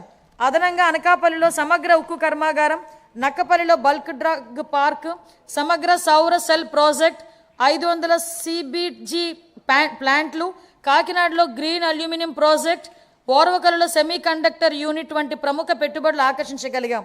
ప్రతి అసెంబ్లీ నియోజకవర్గంలో ఒకటి చొప్పున 175 ఎంఎస్ఎంఈ పార్కులు మరియు కృష్ణపట్నం, ఓర్వకల్, కొప్పర్తి పారిశ్రామిక నోడ్లు అభివృద్ధి చెందుతున్నాయి.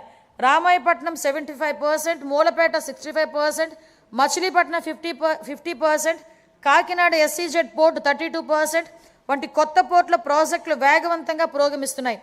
1523 కోట్లతో ఫేజ్ 1 మత్స్యకార హార్బర్ ఆధునికీకరణ పనులు ముగింపు దశలో ఉన్నాయి. అలాగే సాగర్మాల 2.0 సహకారంతో ఫేజ్ 2 హార్బర్లను ఈ పీసీ పద్ధతిలో పునఃటెండర్ చేసి సకాలంలో పూర్తి చేయడానికి చర్యలు చేపట్టాం. భోగాపురం గ్రీన్ఫీల్డ్ విమానాశ్రయాన్ని అల్లూరి సీతారామరాజు అంతర్జాతీయ విమానాశ్రయంగా పేరు మార్చబడింది. ఇది 97% పూర్తయింది. కర్నూలు జిల్లా ఓర్వకల్లో 300 ఎకరాల్లో దేశంలో తొలి సమగ్ర డ్రోన్ సిటీని అభివృద్ధి చేస్తున్నాం. రతన్ టాటా ఇన్నోవేషన్ హబ్ను రాష్ట్ర ప్రధాన నవకల్పనల వేదికగా స్థాపించబడింది. అమరావతి క్వాంటమ్ వ్యాలీ మరియు క్వాంటమ్ కంప్యూటింగ్ సెంటర్ల స్థాపన ద్వారా ఆంధ్రప్రదేశ్ డీప్ టెక్ రంగంలో అగ్రగామిగా నిలుస్తోంది. 1990లలో ఐటీ విప్లవం ద్వారా లాభపడిన తరానికి పోలికగా నేటి యువత రేపటి సాంకేతిక విప్లవాల ద్వారా లాభపడనున్నారు. 36 పైగా శాఖలు, 139 డేటాబేస్ల సమగ్ర సమన్వయంతో ఏపీ స్టేట్ డేటా లేక్ ద్వారా డేటా ఆధారిత పరిపాలన బలోపేతం చేశాం. మనమిత్ర వాట్సాప్ గవర్నెన్స్ సేవలను 150 నుంచి 900కి పైగా పెంచి పౌరులకు వేగవంతమైన సేవలను అందిస్తున్నాం. దీని ద్వారా పౌరుల ప్రభుత్వ కార్యాలయాల భౌతిక సందర్శన గణనీయంగా తగ్గడమే కాకుండా నిర్ధారించిన సమయంలో సేవలను పొందగలుగుతున్నారు. ఏప్రిల్ 1, 2026 నుంచి చేనేత కార్మికులకు నెలకు 200 యూనిట్లు, పవర్లూమ్ కార్మికులకు 500 యూనిట్ల వరకు ఉచిత విద్యుత్ అందించనున్నాము. దీనివల్ల 1 లక్షకు పైగా కుటుంబాలు లాభపడతాయి. పరిశ్రమలు మరియు వాణిజ్య శాఖకు 3161 కోట్లు, మౌలిక సదుపాయాలు మరియు పెట్టుబడుల శాఖకు 1283 కోట్లు, సమాచార సాంకేతికం, ఎలక్ట్రానిక్స్ మరియు కమ్యూనికేషన్ శాఖకు 536 కోట్లు ప్రతిపాదిస్తున్నాను. పౌర సరఫరాలు దీపం 2.0 కింద 1.08 కోట్ల మహిళలకు సంవత్సరానికి 3 ఉచిత ఎల్పిజి సిలిండర్లు అందిస్తూ 2897 కోట్లను వారి ఖాతాల్లో జమ చేశాం. ధాన్యం కొనుగోలులో దేశానికి ఆదర్శంగా నిలిచాం. 12 ఫిబ్రవరి 2026 నాటికి 8.54 లక్షల రైతుల ఖాతాల్లో 10,580 కోట్ల జమ అయ్యాయి. ఇదంతా కూడా ఒక్కరోజు వ్యవధిలోనే జరిగింది. వితిన్ 24 అవర్స్ రికార్డు స్థాయిలో 9,740 కోట్ల నగదు వారి ఖాతాల్లోకి జమ చేయడం జరిగింది. అందులో 55% 8 గంటల్లో చెల్లించడం మా వేగం, పారదర్శకత నిదర్శనం. 2026-27లో పౌర సరఫరాల శాఖకు 3,821 కోట్లు ప్రతిపాదిస్తున్నాం. సామాజిక సంక్షేమం, గిరిజన, బీసీ, మైనార్టీల సంక్షేమం. అభివృద్ధి అంటే కేవలం భవనాలు కాదు, గౌరవప్రదమైన జీవనమే అసలైన అభివృద్ధి. గౌరవనీయ ముఖ్యమంత్రి గారి హృదయానికి అత్యంత సన్నిహితమైన అంశం సంక్షేమం. సంక్షేమం అనేది కేవలం దాతృత్వం కాదని, అది సమానత్వం, గౌరవం మరియు సామాజిక న్యాయం పట్ల ప్రభుత్వానికి ఉన్న అంకిత భావం అని ఆయన బలంగా నమ్ముతారు. సంక్షేమ కార్యక్రమాలని స్వర్ణాంధ్ర 2047 లక్ష్యాలతో అనుసంధానిస్తూ విద్య, ఆదాయ భద్రత మరియు ఆత్మగౌరవమే కేంద్ర బిందువుగా ఆయన పాలన సాగిస్తున్నారు. ఎన్టీఆర్ భరోసా పెన్షన్ల పంపిణీ. రాష్ట్ర సంక్షేమ చరిత్రలో ఎన్టీఆర్ భరోసా పెన్షన్ల పంపిణీ ఒక మైలురాయి. లక్షలాది కుటుంబాలకు పెద్ద కొడుకులా గౌరవనీయ ముఖ్యమంత్రి గారు స్వయంగా లబ్ధిదారుల ఇళ్లకు వెళ్లి పెన్షన్లు అందజేస్తూ వారికి భరోసా కల్పిస్తున్నారు. దేశంలో మరెక్కడా లేని విధంగా డీబీటీ ద్వారా 4,000 నుంచి 15,000 రూపాయల వరకు పెన్షన్లు అందిస్తున్న ఏకైక రాష్ట్రం ఆంధ్రప్రదేశ్. గత 19 నెలల్లో 58,000 కోట్ల కంటే ఎక్కువ విలువైన పెన్షన్ల లబ్ధిదారులకు పంపిణీ చేయడం జరిగింది. ఆర్థిక ఒత్తిడి ఉన్నప్పటికీ సూపర్ 6ను విజయవంతంగా అమలు చేశాం. ఎస్సీ, ఎస్టీ, బీసీ, ఈడబ్ల్యూఎస్, మైనార్టీలకు fee reimbursement, post matric scholarships, auto డ్రైవర్ల సేవలో, మత్స్యకార సేవలో ఉచిత విద్యుత్ వంటి పథకాలు అమలు చేస్తున్నాం. జూన్ 2024 నుంచి ఇప్పటి వరకు మేము చేపట్టిన 743 సాంఘిక సంక్షేమ హాస్టళ్ల మరమ్మతులు మరియు రెసిడెన్షియల్ పాఠశాల పునరుద్ధరణలో పిల్లల పట్ల మా ప్రభుత్వం చూపే శ్రద్ధ స్పష్టంగా కనబడుతుంది.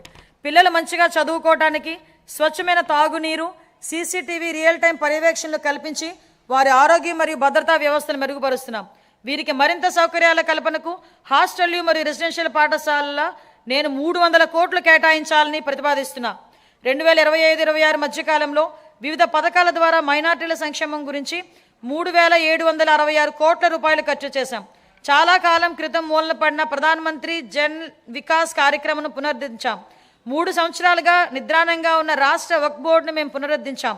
మైనార్టీలకు ఆర్థిక సహాయంలో భాగంగా ఇమాములకు గౌరవ వేతనం 10,000 రూపాయలు, మౌజములకు 5,000 రూపాయలు, పాస్టర్లకు 5,000 రూపాయలు మరియు చదువులో వెనుకబడిన విద్యార్థుల ఎంట్రన్స్ కోచింగ్ వంటి కార్యక్రమాల ద్వారా మా ప్రభుత్వం రాష్ట్ర వ్యాప్తంగా మైనార్టీ వర్గాల విద్యా పురోగతి, ఆర్థిక సాధికారత మరియు సామాజిక అంశాలపై దృష్టి సారించింది. ఉన్నత విద్య మరియు వృత్తి విద్యను అభ్యసించే బీసీ విద్యార్థులకు పూర్తి ట్యూషన్ ఫీజు రియంబర్స్మెంట్, అలాగే పోస్ట్ మెట్రిక్ విద్యార్థులకు నిర్వహణ భత్యం ఇవ్వబడుతుంది. మేము కలిగిత కార్మికులకు మద్యం దుకాణాల్లో 10% రిజర్వేషన్లు కల్పించాం. నాయి బ్రాహ్మణుల సెలూన్లకు ఉచిత విద్యుత్తులను నెలకు 200 యూనిట్లు పెంచాం. వడ్డెర కులస్తులకు మైనింగ్ లీజుల్లో 15% రిజర్వేషన్లు మరియు సీనరేజ్ ఛార్జెస్పై 50% సబ్సిడీని కల్పించాం. మహిళా సంక్షేమం. డాక్టర్ బిఆర్ అంబేద్కర్ గారు ఇలా అన్నారు, ఒక సమాజం యొక్క పురోగతిని మహిళలు సాధించిన పురోగతి స్థాయి ద్వారా నేను కొలుస్తాను. స్వర్గీయ ఎన్టీ రామారావు గారు మహిళలకు ఆస్తిలో సమాన వాటా కల్పించగా మా ప్రభుత్వం ఉద్యోగాలు మరియు విద్యా సంస్థల్లో మహిళలకి 33% రిజర్వేషన్లు అమలు చేసింది. స్వర్ణాంధ్ర 2047 దార్శనికతను సాధించడంలో మహిళలు ప్రధాన పాత్ర పోషిస్తున్నారు. సంవత్సరానికి ఆశించిన 15% వృద్ధి రేటును సాధించడానికి ఆర్థిక కార్యకలాపాల్లో వారి భాగస్వామ్యాన్ని పెంచడం చాలా ముఖ్యం. గౌరవనీయ ముఖ్యమంత్రి ఒక సంవత్సరంలో 1,00,000 మంది మహిళా వ్యవస్థాపకులను సృష్టించాలని లక్ష్యంగా పెట్టుకున్నారు. వన్ ఫ్యామిలీ వన్ ఎంటర్ప్రీనర్ చెరువు కింద స్వయం సహాయక సంఘాలను మహిళలను చిన్న మరియు మధ్యతరహా వ్యవస్థాపకులుగా మార్చుతున్నారు. జూన్ 2024 నుంచి మేము ప్రవేశపెట్టిన అనేక సంస్కరణల ద్వారా మహిళలకు అనేక ప్రోత్సాహకాలు అందించాం. ప్రస్తుత సంవత్సరంలో మా ప్రభుత్వం 9,958 అంగన్వాడీ కేంద్రాలను అప్గ్రేడ్ చేసింది. 4,687 మినీ అంగన్వాడీలను ప్రధాన కేంద్రాలుగా అప్గ్రేడ్ చేశాం. అప్గ్రేడ్ చేయబడిన అంగన్వాడీ కేంద్రాల్లో అంగన్వాడీ సహాయకులు నియమించి వంట సౌకర్యాలు మెరుగుపరచబడ్డాయి. ప్రధానమంత్రి జన్మన్ కింద పీవీటీసీ ప్రాంతాల్లో 192 కొత్త అంగన్వాడీ కేంద్రాలు మంజూరు చేయబడ్డాయి. ఇవి 26-27లో పూర్తవుతాయి. అంగన్వాడీ కార్యకర్తలు, సహాయకులు మరియు ఆశా కార్యకర్తలు అంగన్వాడీ కేంద్రాల్లోని పిల్లలకు కీలకమైన సేవలు అందిస్తారు. అందుకు గాను వారి సుదీర్ఘ సేవలను గౌరవిస్తూ మా ప్రభుత్వం వారి పదవి విరమణ సమయంలో గ్రాట్యుటీని అందించడానికి ఉత్తర్వులు జారీ చేసింది. గౌరవ ముఖ్యమంత్రి గారి నాయకత్వంలో వికలాంగుల సమగ్ర అభివృద్ధి కోసం ఇంద్రధనస్సు అనే కార్యక్రమం చేపట్టబడింది. ఇందులో భాగంగా ఉచిత బస్సు ప్రయాణం, సబ్సిడీ పథకాల పునరుద్ధరణ, క్రీడా శిక్షణ, గృహ నిర్మాణం, వినికిడి లోపం ఉన్న వారికి ప్రత్యేక డిగ్రీ కళాశాల మరియు దివ్యాంగుల భవనాలు వంటి ప్రధాన అంశాలు ఉన్నాయి. 2026-27 సంవత్సరానికి నేను ఈ కేటాయింపులను ప్రతిపాదిస్తున్నా. ఎస్సీ కాంపోనెంట్ కోసం 20,644 కోట్లు, ఎస్టీ కాంపోనెంట్ కోసం 9,190 కోట్లు, బీసీ కాంపోనెంట్ కోసం 51,021 కోట్లు, మైనార్టీ వర్గాల సంక్షేమం కోసం 6,090 కోట్లు, మహిళలు మరియు వికలాంగులు మరియు సీనియర్ సిటిజన్ల సంక్షేమం కోసం 4,582 కోట్లు కేటాయించడం జరిగింది. ప్రతిపాదిస్తున్నాం. ఉద్యోగుల సంక్షేమం. ఉద్యోగ సంఘాల నుంచి సలహాలు, సూచనలు కోరిన తర్వాత ఉద్యోగుల భవిష్యత్తు నిధి మరియు పెన్షన్ ప్రక్రియలను సజావుగా మరియు కాగితరహితంగా చేస్తున్నాం. ఈ డిపిసి మాడ్యూల్ ద్వారా ప్రమోషన్ ప్రక్రియ ఆన్లైన్ చేయబడింది. ప్రభుత్వ ఉద్యోగులు మరియు పెన్షనర్లకు చాలా కాలంగా పెండింగ్లో ఉన్న బకాయిలను కూడా చెల్లించడం ప్రారంభించింది. 1,100 కోట్ల రూపాయలు డిఏ మరియు డిఆర్ బకాయిలను విడుదల చేశాం. జీపీఎఫ్ మరియు జిఎల్ఐ చెల్లింపులు క్రమం తప్పకుండా చేయబడుతున్నాయి. సిపిఎస్ ఉద్యోగులకు వారి పిఆర్ఏఎన్ అకౌంట్లలో ప్రభుత్వం వాటాతో కలిపి ఎప్పటికప్పుడే కంట్రిబ్యూషన్ జమ చేస్తున్నాం.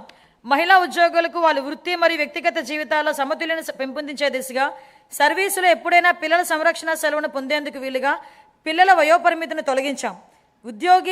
ఉద్యోగి ప్రమాదవశాత్తు మరణించిన సందర్భంలో ప్రభుత్వ నిబంధనలకు మించి వారికి బీమా ప్రయోజనం అందించడానికి రాష్ట్ర ప్రభుత్వం జీతం ప్యాకేజ్ కింద మా ప్రభుత్వం బ్యాంకులతో ఒప్పందం కుదుర్చుకుంది. మా ప్రభుత్వం వివిధ కేటగిరీల్లో 30,607 ప్రభుత్వ ఉద్యోగాలను భర్తీ చేసింది. గత ప్రభుత్వ హయాంలో బకాయిలు చెల్లించిన కారణంగా ఆరోగ్య వ్యవస్థలు ఇబ్బందులు ఎదుర్కొన్నాయి. దీనితో చాలా కుటుంబాలపై ఆర్థిక భారం మోపబడి ఆర్థికంగా, మానసికంగా చాలా బాధపడ్డారు. గత ప్రభుత్వం ఆరోగ్య రంగానికి చెల్లించాల్సిన 6,486 కోట్ల రూపాయల బకాయిలను చెల్లించకుండా వదిలివేసింది.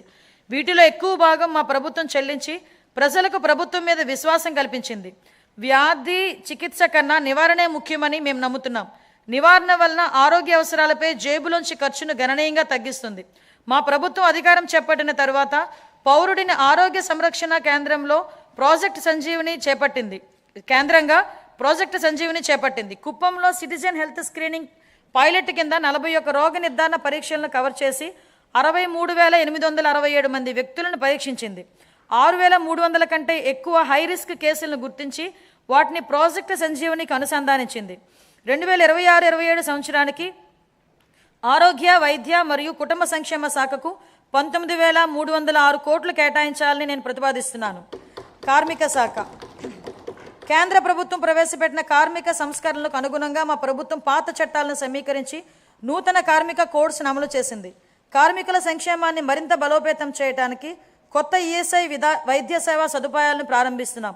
విజయనగరం, గుంటూరు, నెల్లూరు జిల్లాలో 100 పడకల ఆసుపత్రులు, కర్నూలు, శ్రీ సిటీ, అచ్యుతాపురం, శ్రీకాకుళం జిల్లాలో 30 పడకల ఆసుపత్రులు ఏర్పాటు చేయబడుతున్నాయి.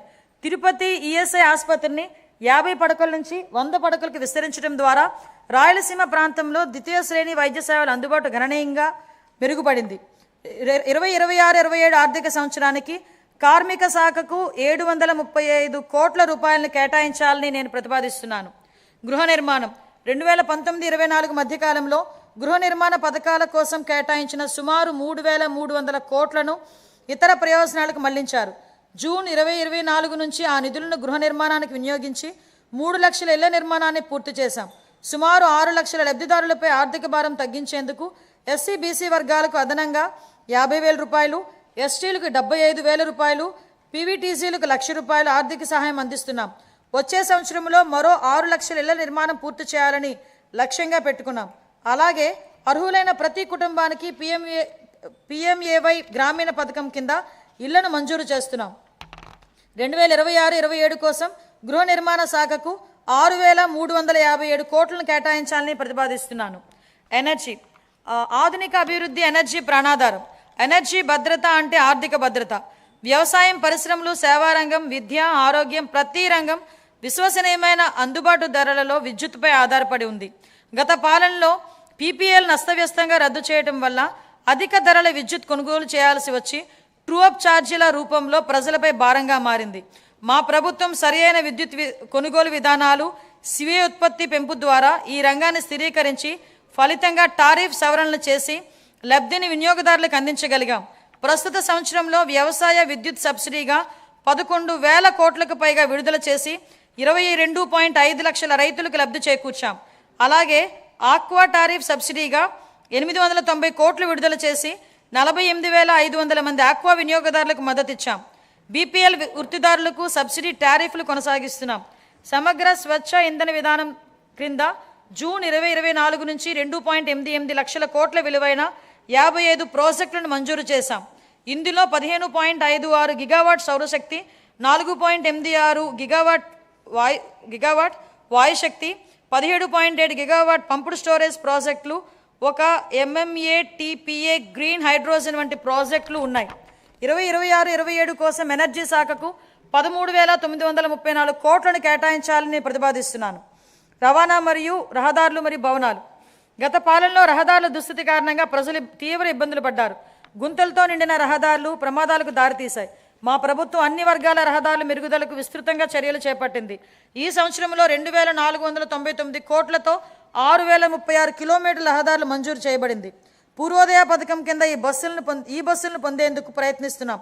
అదనంగా PM ఈ-బస్ సేవా పథకం కింద 11 ప్రధాన నగరాల్లో 750 ఎలక్ట్రికల్ బస్సులను ప్రవేశపెడతాం. మహిళా సాధికారత మరియు భద్రత లక్ష్యంగా 15 ఆగస్టు 2025 నుంచి స్త్రీ శక్తి పథకం ప్రారంభించాం. జనవరి 2026 నాటికి దాదాపు 40 కోట్ల మహిళా ప్రయాణికులు ఈ పథకం ద్వారా లబ్ధి పొందారు. 2026-27లో MDRలు మరియు రాష్ట్ర రహదారులపై లక్షిత పునరుద్ధరణ ద్వారా గుంతల రహిత రహదారు నిర్ధారిస్తాం.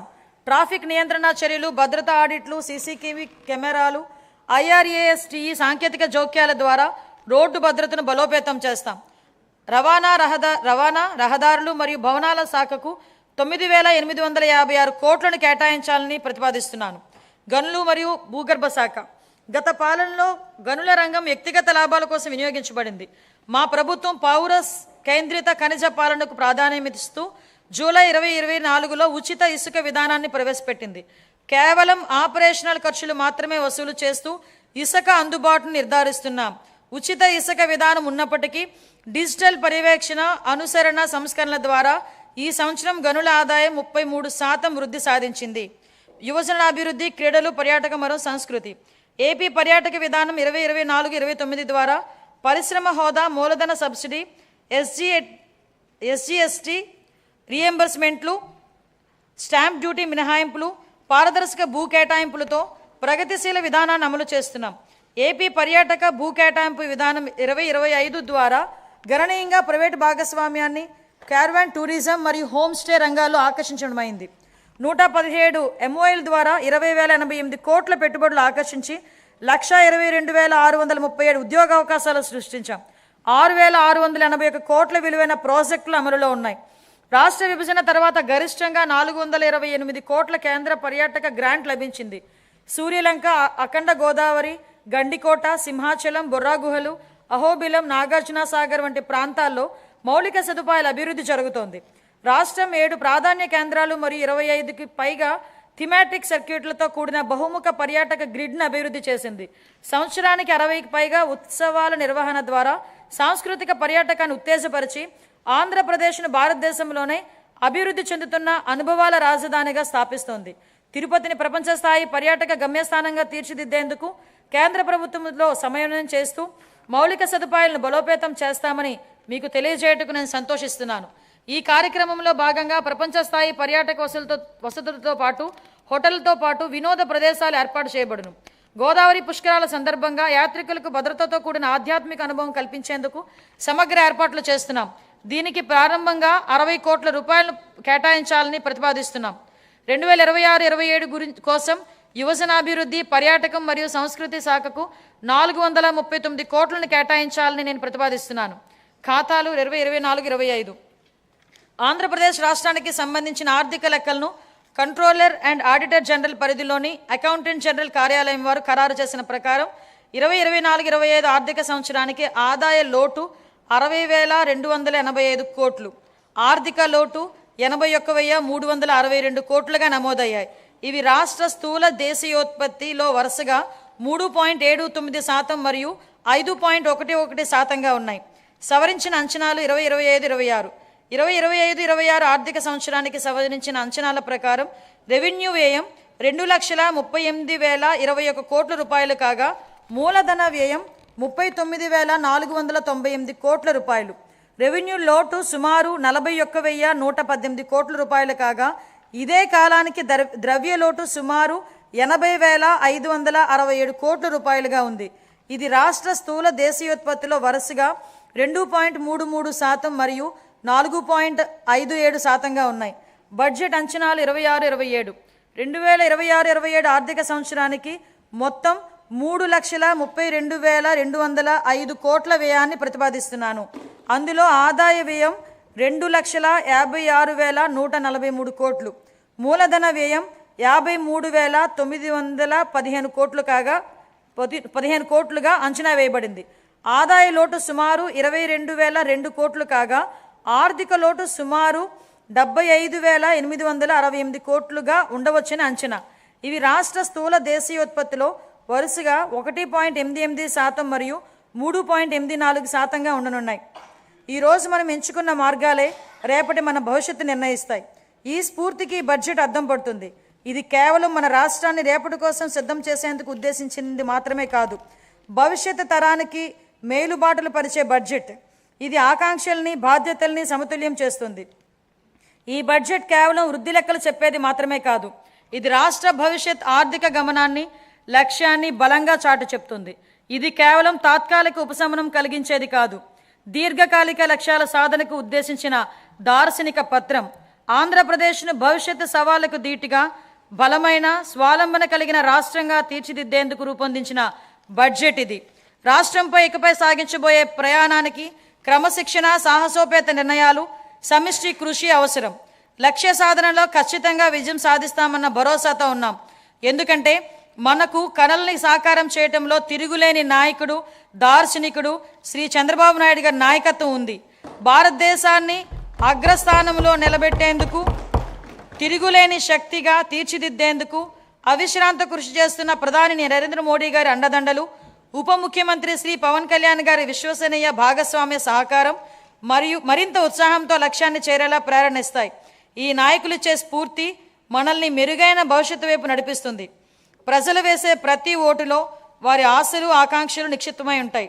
ప్రతి ఓటు వెనుక ఉన్న ప్రజల ఆకాంక్షల్ని మనం నిరంతరం గుర్తుపెట్టుకోవాలి. వాటిని సాకారం చేసేందుకు ప్రతిరోజు, ప్రతి క్షణం మనం కృషి చేయాలి. పరిపాలన అంటే అధికారం చలాయించడం కాదు, ప్రజలకు సేవ చేయటం. ఈ బడ్జెట్ని మనం దీని పరిమాణాన్ని బట్టి కాకుండా ఎంత నిబద్ధతతో దీన్ని అమలు చేశామన్న దాన్ని బట్టి చూడాలి. దీనిలో చేసిన ప్రకటనలు బట్టి కాకుండా అవి ప్రజల జీవితాలపై ఎలాంటి ప్రభావం చూపాయన్న దానిపై గుర్తుపెట్టుకోవాలి. ప్రజలు మాపై ఉంచిన అచంచల విశ్వాసానికి కృతజ్ఞతలు తెలియజేస్తూ, వారి సేవ చేసే భాగ్యాన్ని మాకు కల్పించినందుకు ధన్యవాదాలు తెలియజేస్తూ ఈ బడ్జెట్ను గౌరవ సభ ఆమోదం గురించి సమర్పిస్తున్నాం. జై హింద్.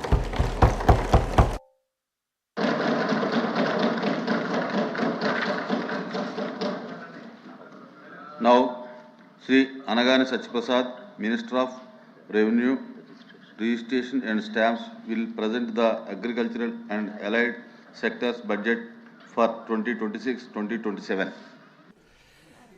గౌరవ సభాపతి, గౌరవ ముఖ్యమంత్రి వర్యులు, గౌరవ ఉప ముఖ్యమంత్రి వర్యులు, గౌరవ సహచర మంత్రివర్యులు, గౌరవ సభ్యులందరికీ నా హృదయపూర్వక నమస్కారాలు తెలియజేస్తా ఉన్నాను. స్వేదంతో భూమిని సేద్యం చేసి జీవనాన్ని అన్నం ప్రసాదించే రైతన్నకు నా వందనాలు. దేశానికి ఆహార భద్రతను కల్పిస్తూ అహర్నిశలు శ్రమించే రైతన్నలకు హృదయపూర్వక నమస్కారాలు తెలియజేస్తూ మూడోసారి వ్యవసాయ బడ్జెట్ను ఈ గౌరవ సభలో ప్రవేశపెట్టే అవకాశాన్ని కల్పించిన గౌరవ ముఖ్యమంత్రి వర్యులకు శ్రీ నారా చంద్రబాబు నాయుడు గారికి కృతజ్ఞత తెలియజేస్తా ఉన్నాను. వ్యవసాయ ప్రాధాన్యత మన రాష్ట్రంలో 62% జనాభా వ్యవసాయ అనుసంధ కార్యక్రమాలపై ఆధారపడి ఉన్నారు. వ్యవసాయం లాభసాటిగా మారితేనే గ్రామీణ ఆర్థిక వ్యవస్థ బలపడుతుంది. గ్రామీణ ఆర్థిక వ్యవస్థ బలంగా ఉంటేనే రాష్ట్రం ఆర్థికంగా సుభిక్షంగా ఉంటుంది. రాష్ట్ర ఆర్థిక సౌధానానికి మూల స్తంభం నిలిచిన వ్యవసాయ రంగాన్ని మరింత పటిష్టం చేసే, రైతుకు రాజుగా నిలబెట్టే సంకల్పంతో గౌరవ ముఖ్యమంత్రి వర్యులు వారి యొక్క నాయకత్వంలో ఎన్డీఏ ప్రభుత్వం వ్యవసాయ అనుబంధ శాఖలు మరింత పురోగతి సాధిస్తూ ఉన్నాయి. యువత వ్యవసాయం వైపు మరలాలి అంటే వ్యవసాయం లాభసాటిగా వృత్తిగా మారాలి. రైతు రాజుగా చేయడానికి గౌరవ ముఖ్యమంత్రి గారు రైతన్న నీ కోసం కార్యక్రమాన్ని ప్రారంభించారు. ఇందులో పంచసూత్రాలైన నీటి భద్రత, డిమాండ్ ఆధారిత పంటలు, అగ్రిటెక్, ఫుడ్ ప్రాసెసింగ్, ప్రభుత్వం నుంచి మంచి మద్దతు అనే అంశాలపైన అధిక ప్రాధాన్యత కల్పించి రైతు సంక్షేమం కోసం ప్రభుత్వం కట్టుబడి పనిచేస్తూ ఉంది. అందుకు ఆంధ్రప్రదేశ్ ప్రభుత్వం స్వర్ణాంధ్ర 2047 సాధన కోసం రూపొందించిన 10 సూత్రాలలో వ్యవసాయ రంగానికి సంబంధించి ఫార్మర్స్ అగ్రిటెక్ ముఖ్యమైన సూత్రంగా ఉంది. Deep technology, artificial intelligence, internet of things, drones, robotics, ఉపగ్రహ ఆధారిత వ్యవస్థల వంటి ఆధునిక సంకేతాల ద్వారా వ్యవసాయాన్ని లాభదాయకంగా మరియు అధిక ఆదాయ రంగంగా తీర్చిదిద్దేందుకు గౌరవ ముఖ్యమంత్రి వర్యులు దిశానిర్దేశం చేస్తున్నారు. ఆహారపు అలవాట్లలో వచ్చిన మార్పుల ఆధారంగా డిమాండ్ ఆధారిత పంటలను రైతులు సాగు చేసేలా తగు చర్యలు తీసుకోవాలని ఆదేశించారు. ఒకప్పుడు ప్రజలకు 3 పూటలా తిండి దొరికితే చాలు, ఆ ప్రభుత్వాలు అత్యంత ప్రభావితమైన ప్రభుత్వాలుగా భావించేవాళ్ళం. కానీ నేడు అంతకు మించి మన విజనరీ సీఎం గారు పురుగుల మందు, ఎరువుల అవశేషాలు లేని అధిక పోషక విలువలు కలిగిన పంటలను సాగు చేసే ప్రధాన లక్ష్యంతో వ్యవసాయ రంగాన్ని నడిపించడం జరుగుతోంది. అందుకు ప్రకృతి వ్యవసాయం, డిజిటల్ పద్ధతుల్లో పాటించడం, సంప్రదాయ పంటల నుంచి అధిక ఆదాయం చేకూర్చే పంటల సాగు వైపు పంటల మార్పిడి ప్రోత్సహించడం, పండిన పంటకి గిట్టుబాటు ధర కల్పించడం, పంట కోత అనంతరం నష్టాలను తగ్గించడం, తద్వారా అధిక విలువ జోడించడం ఈ ప్రభుత్వం యొక్క ప్రాధాన్యాలుగా స్వీకరించాం. రైతు కన్నీరు దేశానికి అవమానం అని అన్నారు దాశరథి గారు. చేతికి వచ్చిన పంట కాపాడుకునేందుకు చినుకు కోసం రైతు ఆకాశం వైపు ఆశగా చూసే దౌర్భాగ్యం పోవాలి. వ్యవసాయం ఋతుపవనాలతో జూదం అనే నానుడు పోవాలి. అందుకు మా విజనరీ సీఎం గారు ముందు చూపుతో అటు స్థిరమైన సాగునీటి సౌకర్యాల కల్పన మరియు బిందు సేద్యంపై ప్రత్యేక దృష్టి సారించారు. పోలవరం, పట్టిసీమ, హైంద్రీనీవా, ఉత్తరాంధ్ర సుజల స్రవంతి, వంశధార నాగావళి అనుసంధానం, తోటపల్లి, మహేంద్ర తనయ, చింతలపూడి, ఎత్తిపోతల పథకం, అలాగే వంశధార ఫేజ్ 1 and 2, శ్రీశైలం ధవళేశ్వరం గేట్ల పునరుద్ధరణ, వెలుకొండ, తారకరామ తీర్థ సాగరం వంటి ప్రాజెక్టులను పూర్తి చేసి ప్రతి ఎకరాకి సాగునీరు అందించేందుకు చర్యలు తీసుకుంటా ఉన్నాం. ఆంధ్రప్రదేశ్ రాష్ట్ర జిఎస్డిపి 17,62,357 కోట్ల రూపాయలు 2025-26 మొదటి ముందస్తు అంచనా ప్రస్తుత ధరలలో నమోదు కాగా, వ్యవసాయ రంగం వాటాగా 33.20%తో 5,39,454 కోట్ల రూపాయలు అందించింది. భారతదేశం యొక్క వ్యవసాయ రంగం వృద్ధి రేటు 0.80% కాగా, మన రాష్ట్ర ప్రభుత్వం తీసుకున్న చర్యల వలన మన రాష్ట్ర వ్యవసాయ వృద్ధి రేటు 7.83% నమోదైంది. దేశ వ్యవసాయ రంగ ఉత్పత్తిలో ఆంధ్రప్రదేశ్ రాష్ట్ర వాటా 10% అని గర్వంగా తెలియజేస్తా ఉన్నాను. అధ్యక్ష, వ్యవసాయ శాఖ ఆంధ్రప్రదేశ్ రాష్ట్ర జిఎస్డిపికి వ్యవసాయ శాఖ 57,406 కోట్ల రూపాయలు 2025-26 మొదటి ముందస్తు అంచనా ప్రస్తుత ధరలలో అందించింది. వృద్ధి రేటు పరంగా చూస్తే 3.91%గా నమోదైంది. స్వర్ణాంధ్ర 2047 లక్ష్య సాధనలో భాగంగా ఈ రంగంలో 15% వార్షిక వృద్ధిని సాధించేందుకు 11 వ్యవసాయ పంటల గ్రోత్ ఇంజన్లుగా గుర్తించాం. 2025-26 సంవత్సరంలో సాధించిన ముఖ్య ప్రగతి: ప్రతి రైతు కుటుంబానికి సంవత్సరానికి 20,000 చొప్పున అన్నదాత సుఖీభవ పిఎం కిసాన్ పథకం కింద 2025-26లో రెండవ విడత వరకు 46,86,86 మంది రైతులకు కుటుంబాలకు 6,390.44 కోట్ల రూపాయలు చెల్లించాం. 2026-27కు గాను 6,600 కోట్ల రూపాయల బడ్జెట్లో ప్రతిపాదించాం. ధాన్యం సేకరణకు సంబంధిత పాత బకాయిలను 1,674.47 కోట్ల రూపాయలను చెల్లించి రైతులను ఆదుకున్నాం. గత ప్రభుత్వంలో రైతుకు ఉన్న చేదు అనుభవాలను తొలగించి 2025-26 సీజన్లో 51 లక్షల టన్నుల ధాన్యం సేకరణలో లక్ష్యంగా పనిచేశాం. 11/2/2026 నాటికి 10,571 కోట్ల రూపాయలను 7,31,957 మంది రైతుల ఖాతాలో జమ చేశాం. అందులో 55% డబ్బులు 8 గంటల లోపు, 38% డబ్బులు 8 గంటల నుంచి 24 గంటల్లో జమ చేయడం ఈ ప్రభుత్వం యొక్క చిత్తశుద్ధి. రైతన్న మీకోసం కార్యక్రమంలో రైతుకు ఆదాయం పెంచేలా రైతు సేవా కేంద్ర స్థాయిలో ప్రస్తుతం రబీ, రాబోయే ఖరీఫ్, రబీ 3 సీజన్లకు పంట ప్రణాళికను తయారు చేసి అమలు చేయడం జరుగుతుంది. కృష్ణా గోదావరి డెల్టాలలో ఖరీఫ్ సాగు కాలాన్ని ముందుకు తీసుకురావడానికి ప్రయత్నిస్తూ ఉన్నాం. దీనికి రైతులు సహకారం అవసరం. తద్వారా కోత కాలంలో పంటలు తుఫాను నుండి రక్షింపబడతాయి. భూసారాన్ని అంచనా వేయడానికి 6 లక్షల భూసార పరీక్ష పత్రాలు పంపిణీ చేశాం. 1,250 మెట్రిక్ టన్నుల సూక్ష్మ పోషకాలను ఉచితంగా సరఫరా చేశాం. పొలం పిలుస్తుంది కార్యక్రమం ద్వారా 18 లక్షల మంది రైతులకు విస్తరణ సేవలను అందించాం. ఇప్పటి వరకు 310 కోట్ల రూపాయలు పెట్టుబడి రైతులకు చెల్లించాం. వ్యవసాయ యాంత్రీకరణకు భాగంగా 50% రాయితీతో 136.62 కోట్ల రూపాయల విలువైన వ్యవసాయ యంత్రాలను సరఫరా చేస్తూ ఉన్నాం. 80% రాయితీతో 90.4 కోట్ల రూపాయలతో 1,130 కిసాన్ డ్రోన్ల కేంద్రాలు ఏర్పాటు చేస్తూ ఉన్నాం. ఏపీఏఎంఎస్ 2.0 యాప్ ద్వారా వ్యవసాయ యంత్ర పరికరాలు అద్దె ప్రతిపాదికన రైతులు స్వయంగా పొందే అవకాశం కల్పించాం. 2026-27 బడ్జెట్లో వ్యవసాయ యాంత్రీకరణకు మొత్తం 139.65 కోట్ల రూపాయలు ప్రతిపాదించాం. గత సంవత్సరం 182 కోట్ల రూపాయల రాయితీతో నాణ్యమైన విత్తనాలను పంపిణీ చేశాం. 2026-27 విత్తన రాయితీకి 240 కోట్ల రూపాయలు ప్రతిపాదించాం. 2025-26లో 37.53 లక్షల మెట్రిక్ టన్నుల ఎరువులు సరఫరా చేయగా 2026-27లో ఎరువుల బఫర్ స్టాక్ నిర్వహణకు 40 కోట్లు ప్రతిపాదించాం. రసాయన ఎరువుల వినియోగాన్ని తగ్గిస్తూ సేంద్రియ ఎరువులు వాడటానికి ప్రోత్సహిస్తూ ఉన్నాం. ఇంటిగ్రేటెడ్ అగ్రి ల్యాబ్ల నిర్వహణకు 4.66 కోట్ల రూపాయలను ప్రతిపాదించాం. వరి పంట దిగుబడిని శాస్త్రీయంగా అంచనా వేయడానికి ఉపగ్రహ సాంకేతిక సాయంతో ఎస్-టెక్ విధానాన్ని రాష్ట్రంలో 10 జిల్లాల్లో అమలు చేస్తూ ఉన్నాం. 2026-27 పంటల బీమా పథకం అమలు కొరకు 250 కోట్ల రూపాయలను ప్రతిపాదించాం. 8,489 రైతు సేవా కేంద్రాల నిర్వహణకు 2026-27లో 15.68 కోట్ల రూపాయలను ప్రతిపాదించాం. వడ్డీ లేని రుణాల పథకంకి 250 కోట్ల రూపాయలను ప్రతిపాదించాం. స్మార్ట్ అండ్ ప్రెసిషన్ అగ్రికల్చర్ ఈ పంట యాప్లో తీసుకొచ్చిన కొత్త ఫీచర్ల ద్వారా రైతు తమకు తామే పంట నమోదు చేసుకునేడానికి, ధృవీకరించుకోవడానికి, ఫిర్యాదులు చేయడానికి అవకాశం కల్పించాం. భవిష్యత్తులో రైతులు సంబంధించిన అన్ని పథకాలను పారదర్శకంగా అందించడానికి ప్రతి రైతుకు ఫార్మర్ రిజిస్ట్రీ ద్వారా ఒక విశిష్ట గుర్తింపు సంఖ్యను ఇస్తా ఉన్నాం. దీని ద్వారా ఇప్పటికీ 46.59 లక్షల మంది రైతుల వివరాలు నమోదు చేశాం. పంటల ఆరోగ్య పర్యవేక్షణలో భాగంగా 40 లక్షల రైతులకు పంట దశలు, పీడల హెచ్చరికలు, వాతావరణ సూచనలు మరియు నివారణ చర్యలపై 5 కోట్ల ఎస్ఎంఎస్లు పంపి పంట నష్టాన్ని తగ్గించడంలో సహకరించాం. గౌరవ ముఖ్యమంత్రి శ్రీ నారా చంద్రబాబు నాయుడు గారు ఉదహరించిన విధంగా రాజకీయ నాయకత్వం, అనుకూల విధానాలు, రైతుల నేతృత్వంలో సంస్థలు సమన్వయంగా పనిచేస్తే విస్తృత స్థాయిలో మార్పు వాస్తవంగా రూపుదిద్దుకుంటాము. ప్రకృతి వ్యవసాయంలో ఆంధ్రప్రదేశ్ దేశానికి రోల్ మోడల్గా నిలిచింది. పురుగు మందులు, ఎరువులు అవశేషాలు లేని అధిక పోషకాహార విలువ కలిగిన ఆహార ధాన్యాలు అందించడానికి, రైతు అధిక ఆదాయం కల్పించడానికి ప్రకృతి వ్యవసాయాన్ని గత దశాబ్ద కాలంగా మన ప్రభుత్వం ప్రోత్సహిస్తూ ఉంది. National mission on natural farming పథకం సాయంతో రాష్ట్రంలోని అన్ని మండలాల పరిధిలో 8,357 గ్రామాల్లో APCNF AP community based natural farming కార్యక్రమాలు అమలు చేస్తూ ఉన్నాం. ఉత్తమ ప్రకృతి వ్యవసాయ విధానాలను అవలంబిస్తూ 12,319 మంది ఛాంపియన్ రైతులను క్షేత్రస్థాయిలో రైతు శిక్షకులుగా తయారు చేశాం.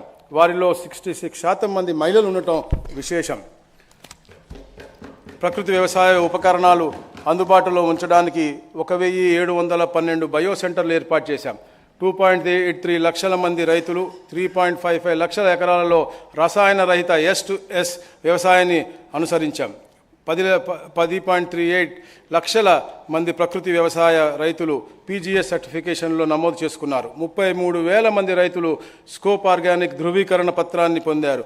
2026-27 సంవత్సరపు ఏపీసీఎన్ఎఫ్ కింద మొత్తం బడ్జెట్ ప్రతిపాదనలు 208 కోట్ల రూపాయలు అని చెప్పి తెలియజేస్తా ఉన్నాం.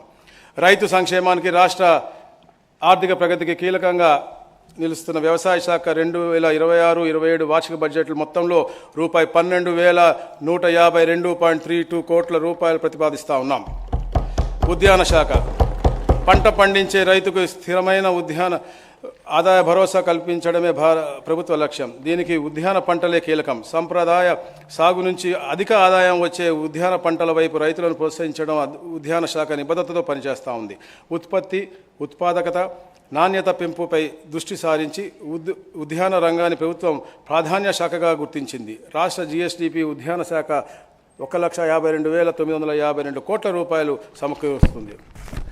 పండ్ల ఉత్పత్తిలో 15.6% వాటా ఆంధ్రప్రదేశ్ దేశంలోనే మొదటి స్థానంలో ఉంది. ఆయిల్ పామ్, బొప్పాయి, నిమ్మ, కోకో, టమాటో, కొబ్బరి ఉత్పాదకతలో రాష్ట్ర ప్రథమ స్థానంలో, మిరప ఉత్పాదనలో 2వ స్థానంలో నిలిచింది. 2016లో గౌరవ ముఖ్యమంత్రి గారు చొరవతో అరటి ఎగుమతులు ప్రారంభమై ప్రస్తుతం 1.2 లక్షల మెట్రిక్ టన్నుల ఎగుమతులు రాష్ట్రం ప్రపంచ అరటి మార్కెట్లో ప్రత్యేక గుర్తింపు పొందింది. రైతు ఆదాయం పెంచేందుకు కొబ్బరి, పామాయిల్ తోటల్లో కోకో వంటి అంతర్ పంటలు ప్రోత్సహిస్తున్నాం. పామాయిల్ తోటలో పెంపకానికి 2026-27లో 204 కోట్ల రూపాయలు ప్రతిపాదించాం. పశ్చిమ గోదావరి జిల్లాలో కోకో హబ్గా అభివృద్ధి చేసి కోకో సిటీ ఏర్పాటు చేసి చాక్లెట్ పరిశ్రమలను రాష్ట్రంలో నెలకొల్పేందుకు చర్యలు తీసుకుంటూ ఉన్నాం. సూక్ష్మ సేద్యం అమలులో దేశంలో రాష్ట్ర అగ్రస్థానంలో ఉంది. ప్రభుత్వం ఏర్పడిన తర్వాత 5.5 లక్షల ఎకరాలను కొత్తగా సూక్ష్మ సేద్య పరిధిలోకి తీసుకున్నాం. 2026-27 నాటికి మరో 3.75 లక్షల ఎకరాల లక్ష్యంతో ముందుకు వెళ్తూ ఉన్నాం. ఆటోమేషన్ విధానంతో 18,750 ఎకరాలకు ఈ ఏడాది సబ్సిడీ అందించింది. నీరు, ఎరువుల ఆదాతో పాటు రైతుకు అధిక ఆదాయం కల్పిస్తున్నాం. 2026-27లో 475 కోట్ల రూపాయలు ప్రతిపాదిస్తా ఉన్నాం. పంటల వైవిధ్యం ద్వారా 2026-27లో సంప్రదాయ పంటల నుంచి ఉద్యాన, వాణిజ్య పంటల కిందకు 5 లక్షల ఎకరాలు మార్చాలని లక్ష్యంగా పెట్టుకున్నాం. 2026-27 సమగ్ర ఉద్యాన అభివృద్ధి పథకంకి 176.50 కోట్ల రూపాయలు ప్రతిపాదిస్తూ ఉన్నాం. రాయలసీమను గ్లోబల్ హార్టికల్చర్ హబ్గా తీర్చిదిద్దేందుకు 1,00,000 కోట్ల విలువైన ప్రాజెక్టును ప్రైవేట్ పెట్టుబడులు, కేంద్ర సహకారంతో అమలు చేయడానికి ప్రణాళికలు సిద్ధమయ్యాయి. ఇందులో ప్రభుత్వ వాటా 30,000 కోట్ల రూపాయలు కాగా ఉద్యాన అభివృద్ధికి 15,000 కోట్ల రూపాయలు వెచ్చించనున్నారు. 8 రాయలసీమ జిల్లాలైనటువంటి ప్రకాశం, మార్కాపురంతో పాటు ప్రకాశం, మార్కాపురం జిల్లాలో 22 ప్రధాన ఉద్యాన పంటలపై దృష్టి సారించాము. నాణ్యమైన మొక్కల సరఫరా నుంచి ఎగుమతుల వరకు సమగ్ర అభివృద్ధి చేయనున్నారు. ఈ ప్రాజెక్ట్ ద్వారా విస్తీర్ణను 8.4 లక్షల హెక్టార్ల నుంచి 14.4 లక్షల హెక్టార్లకు పెంచడం లక్ష్యం. రాబో 3 సంవత్సరాల్లో 6 లక్షల హెక్టార్లు, ప్రతి సంవత్సరం 2 లక్షల హెక్టార్ల చొప్పున విస్తరణ జరుగుతూ ఉంది. సూక్ష్మ సేద్యం, కోత అనంతరం మౌలిక వసతులు, మార్కెటింగ్, బ్రాండింగ్, ప్రాసెసింగ్, ఎగుమతుల ప్రోత్సాహం ద్వారా రైతుల యొక్క ఆదాయం పెంపే ఈ ప్రాజెక్టు లక్ష్యం. 2026-27లో ఉద్యాన శాఖకు 1123.86 కోట్ల రూపాయల బడ్జెట్ ప్రతిపాదిస్తూ రైతు సంక్షేమం మరియు రాష్ట్ర ఆర్థిక అభివృద్ధికి ఉద్యాన రంగాన్ని అభివృద్ధి చేస్తూ ఉన్నాం. పట్టు పరిశ్రమ శాఖ. సాంప్రదాయంగా పట్టు ఉత్పత్తి చేసే రాష్ట్రాల్లో ఆంధ్రప్రదేశ్ 2వ అతిపెద్ద రాష్ట్రం. రాష్ట్రంలో 1.52 లక్షల ఎకరాల్లో పట్టు సాగు చేస్తూ ఉన్నారు. 2025-26లో 90% రాయితీతో షెడ్యూల్ తెగల పట్టు రైతులకు 2.98 కోట్ల రూపాయలు, షెడ్యూల్డ్ కులాల పట్టు రైతులకు 1.92 కోట్ల రూపాయలు ఖర్చు చేయబడతా ఉంది. 2026-27లో పట్టు పరిశ్రమ శాఖకు 95.87 కోట్ల రూపాయలు బడ్జెట్లో ప్రతిపాదించాం. వ్యవసాయ శాఖ మరియు మార్కెటింగ్ శాఖ. రైతు శ్రమ దోపిడీకి గురి కాకూడదు, ఆయన శ్రమ సంపదగా మారాలి. మార్కెటింగ్ శాఖ రైతులకు సరైన ధర కల్పించడానికి, ధరల స్థిరీకరించడానికి కృషి చేస్తూ ఉంది. రాష్ట్రంలో మొత్తం 129 రైతు బజార్లు ఉన్నాయి. మరో 11 రైతు బజార్లు పురోగతిలో ఉన్నాయి. డిజిటల్ రైతు బజార్లను ప్రారంభించి ఇంటి వద్దకే నాణ్యమైన కూరగాయలు సరసమైన ధరలో సరఫరా చేస్తూ ఉన్నాం. ప్రస్తుతం మార్కెట్లో టమాటా ధరలు తగ్గడంతో రైతులను ఆదుకోవడం కోసం నో లాస్ నో ప్రాఫిట్ కింద టమాటాలను సేకరించి రైతు బజార్లో అమ్ముతున్నాం. దీనికి అదనంగా 8 జిల్లాలో ప్రధాన పట్టణాల్లో మొబైల్ రైతు బజార్ల ద్వారా టమాటా అమ్మకాలని ప్రారంభించాం. రాష్ట్రంలో 5 ప్రాంతాల్లో అనగా విశాఖపట్నంలో MVP కాలనీ, గోపాలపట్నం, విజయవాడ, గుంటూరు, తిరుపతిలలో PPP పద్ధతిలో అత్యాధునిక రైతు బజార్లను నిర్మిస్తూ ఉన్నాం. ఇందులో వినియోగదారులకు అవసరమైన ఆధునిక సదుపాయాలు, కోల్డ్ స్టోరేజ్లు, డిజిటల్ యాప్ ద్వారా లావాదేవీలు మొదలగు సదుపాయాలు కల్పిస్తూ ఉన్నాం. రాష్ట్రంలో 5.92 కోట్ల రూపాయలతో 25 రైతు బజార్లను ఆధునీకరిస్తూ మొట్టమొదటిసారిగా ఈ రైతు బజార్లో ISO సర్టిఫికేషన్ లభిస్తుంది. గత 20 నెలల్లో రాష్ట్రంలో ఏ పంట ధర తగ్గినా ఏ ఒక్క రైతు నష్టపోకుండా లక్ష్యంతో ధరల స్థిరీకరణకు గత బడ్జెట్లో 300 కోట్ల రూపాయలు పెట్టినప్పటికీ దాదాపుగా రెట్టింపుగా 588 కోట్ల రూపాయలు ఖర్చు చేసి సుమారు 1,00,000 మంది రైతులను ప్రభుత్వం ఆదుకుంది. ఇది రైతుల పట్ల ప్రభుత్వానికి ఉన్న నిబద్ధతను తెలియజేస్తూ ఉంది. ఇందులో తోతాపురి మామిడి రైతులకు 190 కోట్ల రూపాయలు, కడప కర్నూలు ఉల్లి రైతుల నుంచి ఉల్లి కొనుగోలుకు 17.56 కోట్ల రూపాయలు, ఉల్లి పంట నష్టపరిహారం కింద హెక్టార్కు 25,000 రూపాయలు ఉన్న పరిహారాన్ని 50,000 రూపాయలకు పెంచి ఉల్లి రైతులకు 128.33 కోట్ల రూపాయలు చెల్లించాం. అలాగే పొగాకు రైతులకు 240 కోట్ల రూపాయలు, కోకో రైతులకు 12 కోట్ల రూపాయలు చెల్లించాం. 2026-27లో ధరల స్థిరీకరణ నిధికి 500 కోట్ల రూపాయలు ప్రతిపాదించాం. కానీ అవసరమైతే అదనంగా ఎంతైనా ఖర్చు పెట్టడానికి ఈ ప్రభుత్వం సిద్ధంగా ఉంది. 2026-27లో మార్కెటింగ్ శాఖకు 515.39 కోట్ల రూపాయలు బడ్జెట్ ప్రతిపాదిస్తూ ఉన్నాం. సహకార శాఖ. రాష్ట్రంలో 2021 ప్రాథమిక వ్యవసాయ పరిమిత సంఘాలు PACS ఉన్నాయి. 2017 సంఘాలు 62.34 కోట్ల రూపాయల వ్యయంతో EPACSగా మార్చడం జరిగింది. ఇవి డిజిటల్ విధానంలో రోజువారీ లావాదేవీలు నిర్వహిస్తూ ఉన్నాయి. వ్యవసాయ మౌలిక సదుపాయాల నిధి AIFతో PACSలను బహుళ ప్రయోజక సౌకర్య కేంద్రాలుగా మారుస్తూ ఉన్నాం.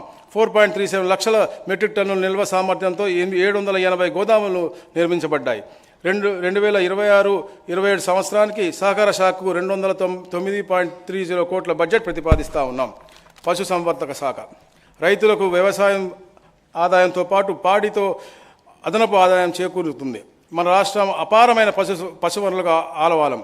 ప్రపంచ ప్రసిద్ధి చెందినటువంటి ఒంగోలు, పుంగునూరు గోజాతులు, శ్రేష్టమైన నెల్లూరు, మాచర్ల జాతి గొర్రెలు, అసీల్ జాతి కోళ్లు సైతం మన రాష్ట్రంలో ఉండడం మనకు గర్వకారణం. గౌరవ ముఖ్యమంత్రి గారి ప్రోత్సాహంతో పశుపోషకులకు అత్యంత ప్రాధాన్యత ఇస్తూ 2026-27 నాటికి దేశంలో పాలు, మాంసం, గుడ్ల ఉత్పత్తిలో మొదటి 3 స్థానాల్లో నిలవాలని మన ప్రభుత్వం లక్ష్యంగా పెట్టుకుంది. 2025-26 ఆర్థిక సంవత్సరంలో సాధించిన ప్రగతి. రాష్ట్రంలో మొట్టమొదటిసారిగా ఈ ప్రభుత్వం వచ్చాక 13,750 పశు ఆరోగ్య శిబిరాలు నిర్వహించి 7.34 లక్షల పశువులకు చికిత్స అందించడం జరిగింది. రాష్ట్ర వ్యాప్తంగా 26.55 లక్షలకు పైగా కృత్రిమ గర్భధారణలు చేశాం. లింగ నిర్ధారిత వీర్య నాళికలను పంపిణీ ద్వారా 9,793 పెయ్యి దూడలను ఉత్పత్తి చేయడం జరిగింది. పశువుల ఆరోగ్య పరిరక్షణకు ఈ సంవత్సరం 3.68 కోట్ల వ్యాధి నిరోధక టీకాలు చేశాం. అలాగే 1.71 కోట్ల గొర్రెలు మేకలను నట్టల నివారణ మందులు వేసి పశు సంపద ఆరోగ్యానికి మరింత బలోపేతం చేశాం. పశువుల పోషణకు 1,826 మెట్రిక్ టన్నుల నాణ్యమైన పశుగ్రాస విత్తనాలు, అలాగే 10,007 మెట్రిక్ టన్నుల పశుదానా సరఫరా చేయడానికి జరిగింది. ఉపాధి హామీ పథకం అనుసంధానంతో 36,016 గోకులాలు మంజూరు చేశాం. బహువార్షిక పశుగ్రాసం సాగు పథకం ద్వారా 8,193 ఎకరాల పశుగ్రాసాలను అందుబాటులోకి తెచ్చాం. 2026-27 ఆర్థిక సంవత్సరంలో ప్రతిపాదనలు: షెడ్యూల్డ్ కులాలు, షెడ్యూల్డ్ తెగల పేద పశుపోషకులకు 50,000 గోకులాలు నిర్మించాలని ప్రతిపాదించాం. 100% రాయితీతో 2.65 లక్షల ఎకరాలలో బహువార్షిక పశుగ్రాసాల అభివృద్ధికి ప్రతిపాదించాము. వీధి పశువులకు రక్షణగా 10 లక్షల రూపాయలు యూనిట్ ఖరీదుతో జిల్లాకు 5 చొప్పున ఉపాధి హామీ నిధుల అనుసంధానంతో గోశాల నిర్మించాలని ప్రతిపాదించాము. పశుగ్రాస భద్రత కొరకు 22 కోట్ల రూపాయలు ప్రతిపాదించాము. రాయితీపై పాలు పితికే యంత్రాలు, గడ్డికి కత్తిరించే యంత్రాలు, మాగుడు గడ్డి తయారీ యంత్రాలు, పశుదాన, మాగుడు గడ్డి, పశుగ్రాస విత్తనాలు, ఖనిజ లవణ మిశ్రమాల సరఫరా చేయడం జరుగుతుంది. పశు బీమా చేయించిన పశువులు జీవాలు మరణించినట్లయితే పరిహారం చెల్లించడం జరుగుతుంది. 380 పశు వైద్యశాలల మరమ్మతులు, 400 కొత్త పశు వైద్యశాలల నిర్మాణం దశల వారీగా చేపడతాము. మనుషులకు ఆధార్ ఉన్నట్లుగా పశువులకు గుర్తింపుకు గో ఆధార్ పథకాన్ని తీసుకువస్తా ఉన్నాం. ఫింగర్ ప్రింట్ వలె పశువుల ముక్కు మీద చర్మం ముద్ర ఆధారంగా గుర్తింపును నమోదు చేస్తాం. దీని ఆధారంగా పశు బీమా ఇతర పథకాలు వర్తిస్తాయి. 2026-27లో పశు సంవర్ధక శాఖకు 1,121.26 కోట్ల రూపాయల బడ్జెట్ ప్రతిపాదించాము. మత్స్యశాఖ చేపల ఉత్పత్తిలో ఆంధ్రప్రదేశ్ 29% వాటాతో, సముద్ర ఉత్పత్తుల ఎగుమతులు 34% అంటే 21,246 కోట్ల రూపాయల వాటాతో దేశంలో ప్రథమ స్థానంలో ఉంది. సుమారు 75% రొయ్యల ఉత్పత్తి మన రాష్ట్రం నుంచి జరుగుతోంది. 2025-26కు 66.62 లక్షల మెట్రిక్ టన్నుల లక్ష్యానికి గాను జనవరి 26 నాటికి 53.25 లక్షల మెట్రిక్ టన్నుల ఉత్పత్తి సాధించాము.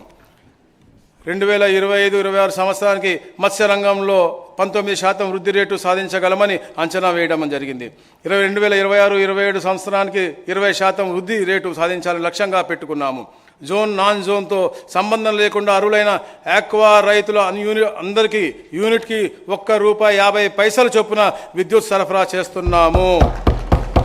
2025-26 సంవత్సరంలో డిసెంబర్ 2025 వరకు ఆక్వాకల్చర్ రైతులకు విద్యుత్ సబ్సిడీ కింద 627 కోట్ల రూపాయలు ఖర్చు చేయబడింది.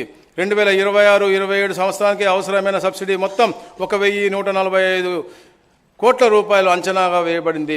ప్రస్తుత సంవత్సరం ఇప్పటి వరకు 2,705 కొత్త ఆక్వా కనెక్షన్లు ఇవ్వబడ్డాయి. సముద్ర మత్స్య అభివృద్ధి మత్స్యకారుల సేవలో పథకం కింద వేట నిషేధిత కాల భృతిని కుటుంబానికి 10,000 రూపాయల నుండి 20,000 రూపాయలు పెంచి 1,21,433 కుటుంబాలకు 242.86 కోట్ల రూపాయలు విడుదల చేశాం. డీజిల్ సబ్సిడీ కింద 50 కోట్ల రూపాయలతో 21,574 పడవలను లబ్ధి చేకూర్చాం. భద్రత మరియు రక్షణ కోసం 4,274 పడవలకు ట్రాన్స్పాండర్లను ఏర్పాటు చేసి 27,626 మత్స్యకారుల రక్షణ కల్పించాం. PMMSY కింద 823 పడవలు మరియు వలల యూనిట్లు సరఫరా చేశాం. జీవ వైవిధ్య పెంపు కోసం 22 కృత్రిమ రీఫ్లు 7.7 కోట్ల రూపాయలతో ఏర్పాటు చేశాం. ఫేజ్ 2 కింద 122 కృత్రిమ రీఫ్లు యూనిట్లకు 50.22 కోట్ల రూపాయలతో మంజూరు చేయబడింది. అత్యంత లాభదాయకమైన సముద్ర నాచు సాగుకు 7 పైలట్ ప్రాజెక్టులను ప్రారంభించి 1,440 మహిళా SHGలకు శిక్షణ ఇచ్చాం. భవిష్యత్తులో దీనిని పెద్ద ఎత్తున ప్రోత్సహిస్తూ ఉన్నాం. ఆక్వాకల్చర్ అభివృద్ధి బాపట్ల జిల్లాలో 88.08 కోట్ల రూపాయలతో ఇంటిగ్రేటెడ్ ఆక్వా పార్క్ నిర్మాణంలో ఉంది. FAOతో కలిసి GEF 8 కింద 110 కోట్ల రూపాయలతో 5 ఏళ్ల ప్రాజెక్టు అమలు చేయనున్నారు. మంచినీటి మత్స్య అభివృద్ధి 481.78 లక్షల చేప పిల్లలను 3,458 జలాశయాలలో విడుదల చేయడంతో 2.17 లక్షల మత్స్యకారులు లబ్ధి చేకూరింది. ఉంది. 102 PFCSలను FFPOలుగా తయారు చేశాం. 2026-27 ప్రతిపాదనలు: చేప పిల్లల విడుదలు, ఐస్ బాక్సులు, ఫిష్ సీడ్ ఫామ్లు నిర్వహణ, పడవల మరమ్మతులు, ఏరేటర్లు, కోల్డ్ స్టోరేజ్లు, చెరువుల ఆటోమేషన్ వంటి కార్యక్రమాలు ప్రతిపాదించాం. CSS PMMS5 హ్యాచరీలు, బయోఫ్లాక్ యూనిట్లు, ఐస్ ప్లాంట్లు, ఫీడ్ మిల్లులు, హార్బర్లు, ఫిష్ ల్యాండింగ్ సెంటర్లు, కృత్రిమ రీఫ్లకు గాను 398 కోట్ల రూపాయలను ప్రతిపాదించాం. PMMSY2 కింద కొత్త బోట్లు, వలలు, ఇంజన్లు సరఫరా చేయడానికి చర్యలు తీసుకుంటా ఉన్నాం. 2026-27 మత్స్య రంగ అభివృద్ధి కోసం మొత్తం 523.525 కోట్ల రూపాయలు ప్రతిపాదించాం. 8 ఆచార్య NG రంగా వ్యవసాయ విశ్వవిద్యాలయం. వ్యవసాయ విశ్వవిద్యాలయం సంప్రదాయం విద్య మరియు పరిశోధనతో మార్పులు తీసుకురావడం కోసం క్లాస్ రూమ్ అభ్యసనాన్ని తగ్గిస్తూ క్షేత్రస్థాయిలో అభ్యాసనానికి ప్రాధాన్యత ఇస్తూ ఉన్నాం. అధిక దిగుబడి ఇచ్చే కొత్త వంగడాల పరిశోధనపై ప్రత్యేక దృష్టి సారించాము. వ్యవసాయ డ్రోన్ పైలట్ శిక్షణలో DGCA ధృవీకరణ పొందినటువంటి మొదటి వ్యవసాయ విశ్వవిద్యాలయం. ఇప్పటి వరకు 534 మంది డ్రోన్ పైలట్లకు శిక్షణ ఇచ్చాం. కుప్పం, బాపట్ల, పల్నాడు, విజయనగరంలో కొత్త కృషి విజ్ఞాన కేంద్రాల ఏర్పాటు ప్రతిపాదనలు ICARకు పంపించాం. 2026-27లో ఆచార్య NG రంగా వ్యవసాయ విశ్వవిద్యాలయం కోసం 504.11 కోట్ల బడ్జెట్ ప్రతిపాదించాము. డాక్టర్ వైఎస్ఆర్ ఉద్యాన విశ్వవిద్యాలయం నూతన పరిశోధన ప్రాజెక్టుల కొరకు 10.86 కోట్ల రూపాయలతో 11 తేనెటీగల అభివృద్ధి ప్రాజెక్టులకు చేపడతా ఉన్నాం. Araku coffee production and value addition, cocoa beans processing and chocolate making, valuation of banana, pseudo system మొదలైన కార్యక్రమాలు చేస్తూ ఉన్నాం. నాణ్యమైన మొక్కలు, విత్తనాలు అభివృద్ధి కొరకు కొబ్బరి 22,346, టిష్యూ కల్చర్ అరటి 10,495, కోకో 74,345, అంటు మామిడి మొక్కలు 1930, అంటు జిడి మామిడి మొక్కలు 26,151 మొదలగు అధిక దిగుబడి ఇచ్చే మొక్కలను రైతులకు సరఫరా చేశాం. RKVY ప్రాజెక్టు కింద విశ్వవిద్యాలయం పరిధిలో 13.13 కోట్ల రూపాయలతో నూతన కార్యక్రమాలు చేపట్టాం. 2026-27లో డాక్టర్ వైఎస్ఆర్ ఉద్యాన విశ్వవిద్యాలయం కోసం బడ్జెట్ 97.99 కోట్లు ప్రతిపాదించాము. శ్రీ వెంకటేశ్వర పశు వైద్య విశ్వవిద్యాలయము దేశంలోనే మొట్టమొదటిగా పశు సంవర్ధక డిప్లొమా కోర్సును ఈ విశ్వవిద్యాలయంలో ప్రారంభించాం. రాబీస్ వ్యాధిని గుర్తించడానికి అత్యాధునిక పరిశోధనశాలకు విశ్వవిద్యాలయానికి కేటాయించడం జరిగింది. ఈ విశ్వవిద్యాలయానికి 2025-26 సంవత్సరానికి 113.04 కోట్ల రూపాయలు వివిధ విభాగాల్లో అభివృద్ధికి కేటాయించబడింది. సుమారు 208 లక్షల ఒంగోలు జాతి, 132 లక్షల పుంగునూరు జాతి వీరనాలికలు, 900 వనరాజ కోళ్లను రైతులకు అందజేశాము. స్వజాతి పశువులను అంతరించకుండా పోకుండా ఉండటానికి వాటి ద్వారా ఎక్కువ పాలు ఉత్పత్తి చేసే విధంగా తయారు చేయడానికి పశు వైద్య విశ్వవిద్యాలయం తిరుమలతో అనుసంధానం ఒప్పందం కుదుర్చుకున్నది. 2026-27లో శ్రీ వెంకటేశ్వర పశు వైద్య విశ్వవిద్యాలయం కోసం బడ్జెట్ 163.01 కోట్లు ప్రతిపాదించాము. ఆంధ్రప్రదేశ్ మత్స్య విశ్వవిద్యాలయ ప్రధాన లక్ష్యం మత్స్య మరియు ఆక్వా సాగు రంగంలో నాణ్యమైన వృత్తిపర విద్యను అందించడం మరియు పరిశోధనలకు ప్రోత్సహించడం, రాష్ట్రంలో RSKలకు సాంకేతిక సహాయం అందించడం.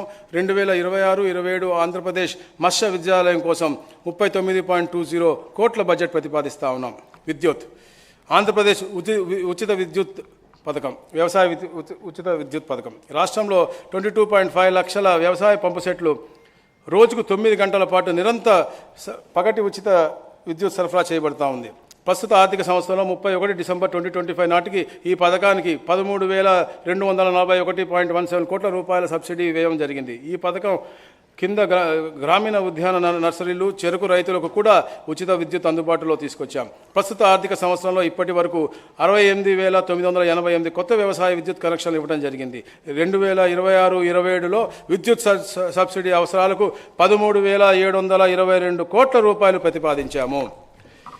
VBG రామ్జీ వ్యవసాయ రంగానికి ఉపాధి హామీ అనుసంధానం. 2025-26లో ఆర్థిక సంవత్సరంలో వ్యవసాయ మరియు అనుసంధాన పనుల కోసం 2,786 కోట్ల రూపాయల వ్యయంతో 831 లక్షల పని దినాలు కల్పించాము. 2026-27 ఆర్థిక సంవత్సరానికి Viksit Bharat guarantee for Rozgar Ajeevika mission Gramin VB G RAM G కింద వ్యవసాయం అనుసంధానం పనుల కోసం 500 కోట్ల రూపాయల బడ్జెట్ ప్రతిపాదిస్తూ ఉన్నాము. ఎన్టీఆర్ జలసిరి 2026-27లో ఎన్టీఆర్ జలసిరి కార్యక్రమం కోసం బోర్లను ఉచితంగా వేయటం, మోటార్లను ఉచితంగా పంపిణీ చేయడం ప్రణాళికలు సిద్ధం చేస్తూ ఉన్నాం. నీటి వనరుల శాఖ రైతన్న నీ కోసం కార్యక్రమంలో పంచసూత్రాలలో మొదలైనటువంటిది నీటి భద్రత. దానికి అధిక ప్రాధాన్యత ఇస్తూ అసంపూర్తిగా ఉన్న సాగునీటి పారుదల ప్రాజెక్టుల నిర్మాణం పూర్తి చేసి అవసరమైన చోట కాలువలను పూడికలు తీతకు నీటి వనరులకు శాఖకు తీసుకుంటుంది. సాగునీటి పారుదల ప్రాజెక్టు నిర్వహణకు 2026-27లో 14,276.89 కోట్లు ప్రతిపాదిస్తూ ఉన్నాం. రాష్ట్ర ప్రభుత్వం తరపున వ్యవసాయ మరియు అనుబంధ శాఖల బడ్జెట్ 2026-27 సంవత్సరానికి గాను మొత్తం రూపాయి 53,752.12 కోట్ల ప్రతిపాదిస్తూ ఉన్నాము. నేల, నీరు, రైతు ఈ మూడింటి భద్రతే రాష్ట్ర భవిష్యత్తుగా మనం మంచి ప్రభుత్వం భావిస్తూ ఉంది. ఇక ముందు కూడా ఇదే దీక్షతో కర్షకుల అభ్యున్నతి కోసం కృషి చేస్తామని సభాముఖంగా మనవి చేస్తూ 2026-27 బడ్జెట్ గౌరవ సభ ఆమోదం కోసం సమర్పిస్తామని. Thank you. The House is adjourned to meet again at 10 a.m. on Tuesday, the 17th day of February 2026.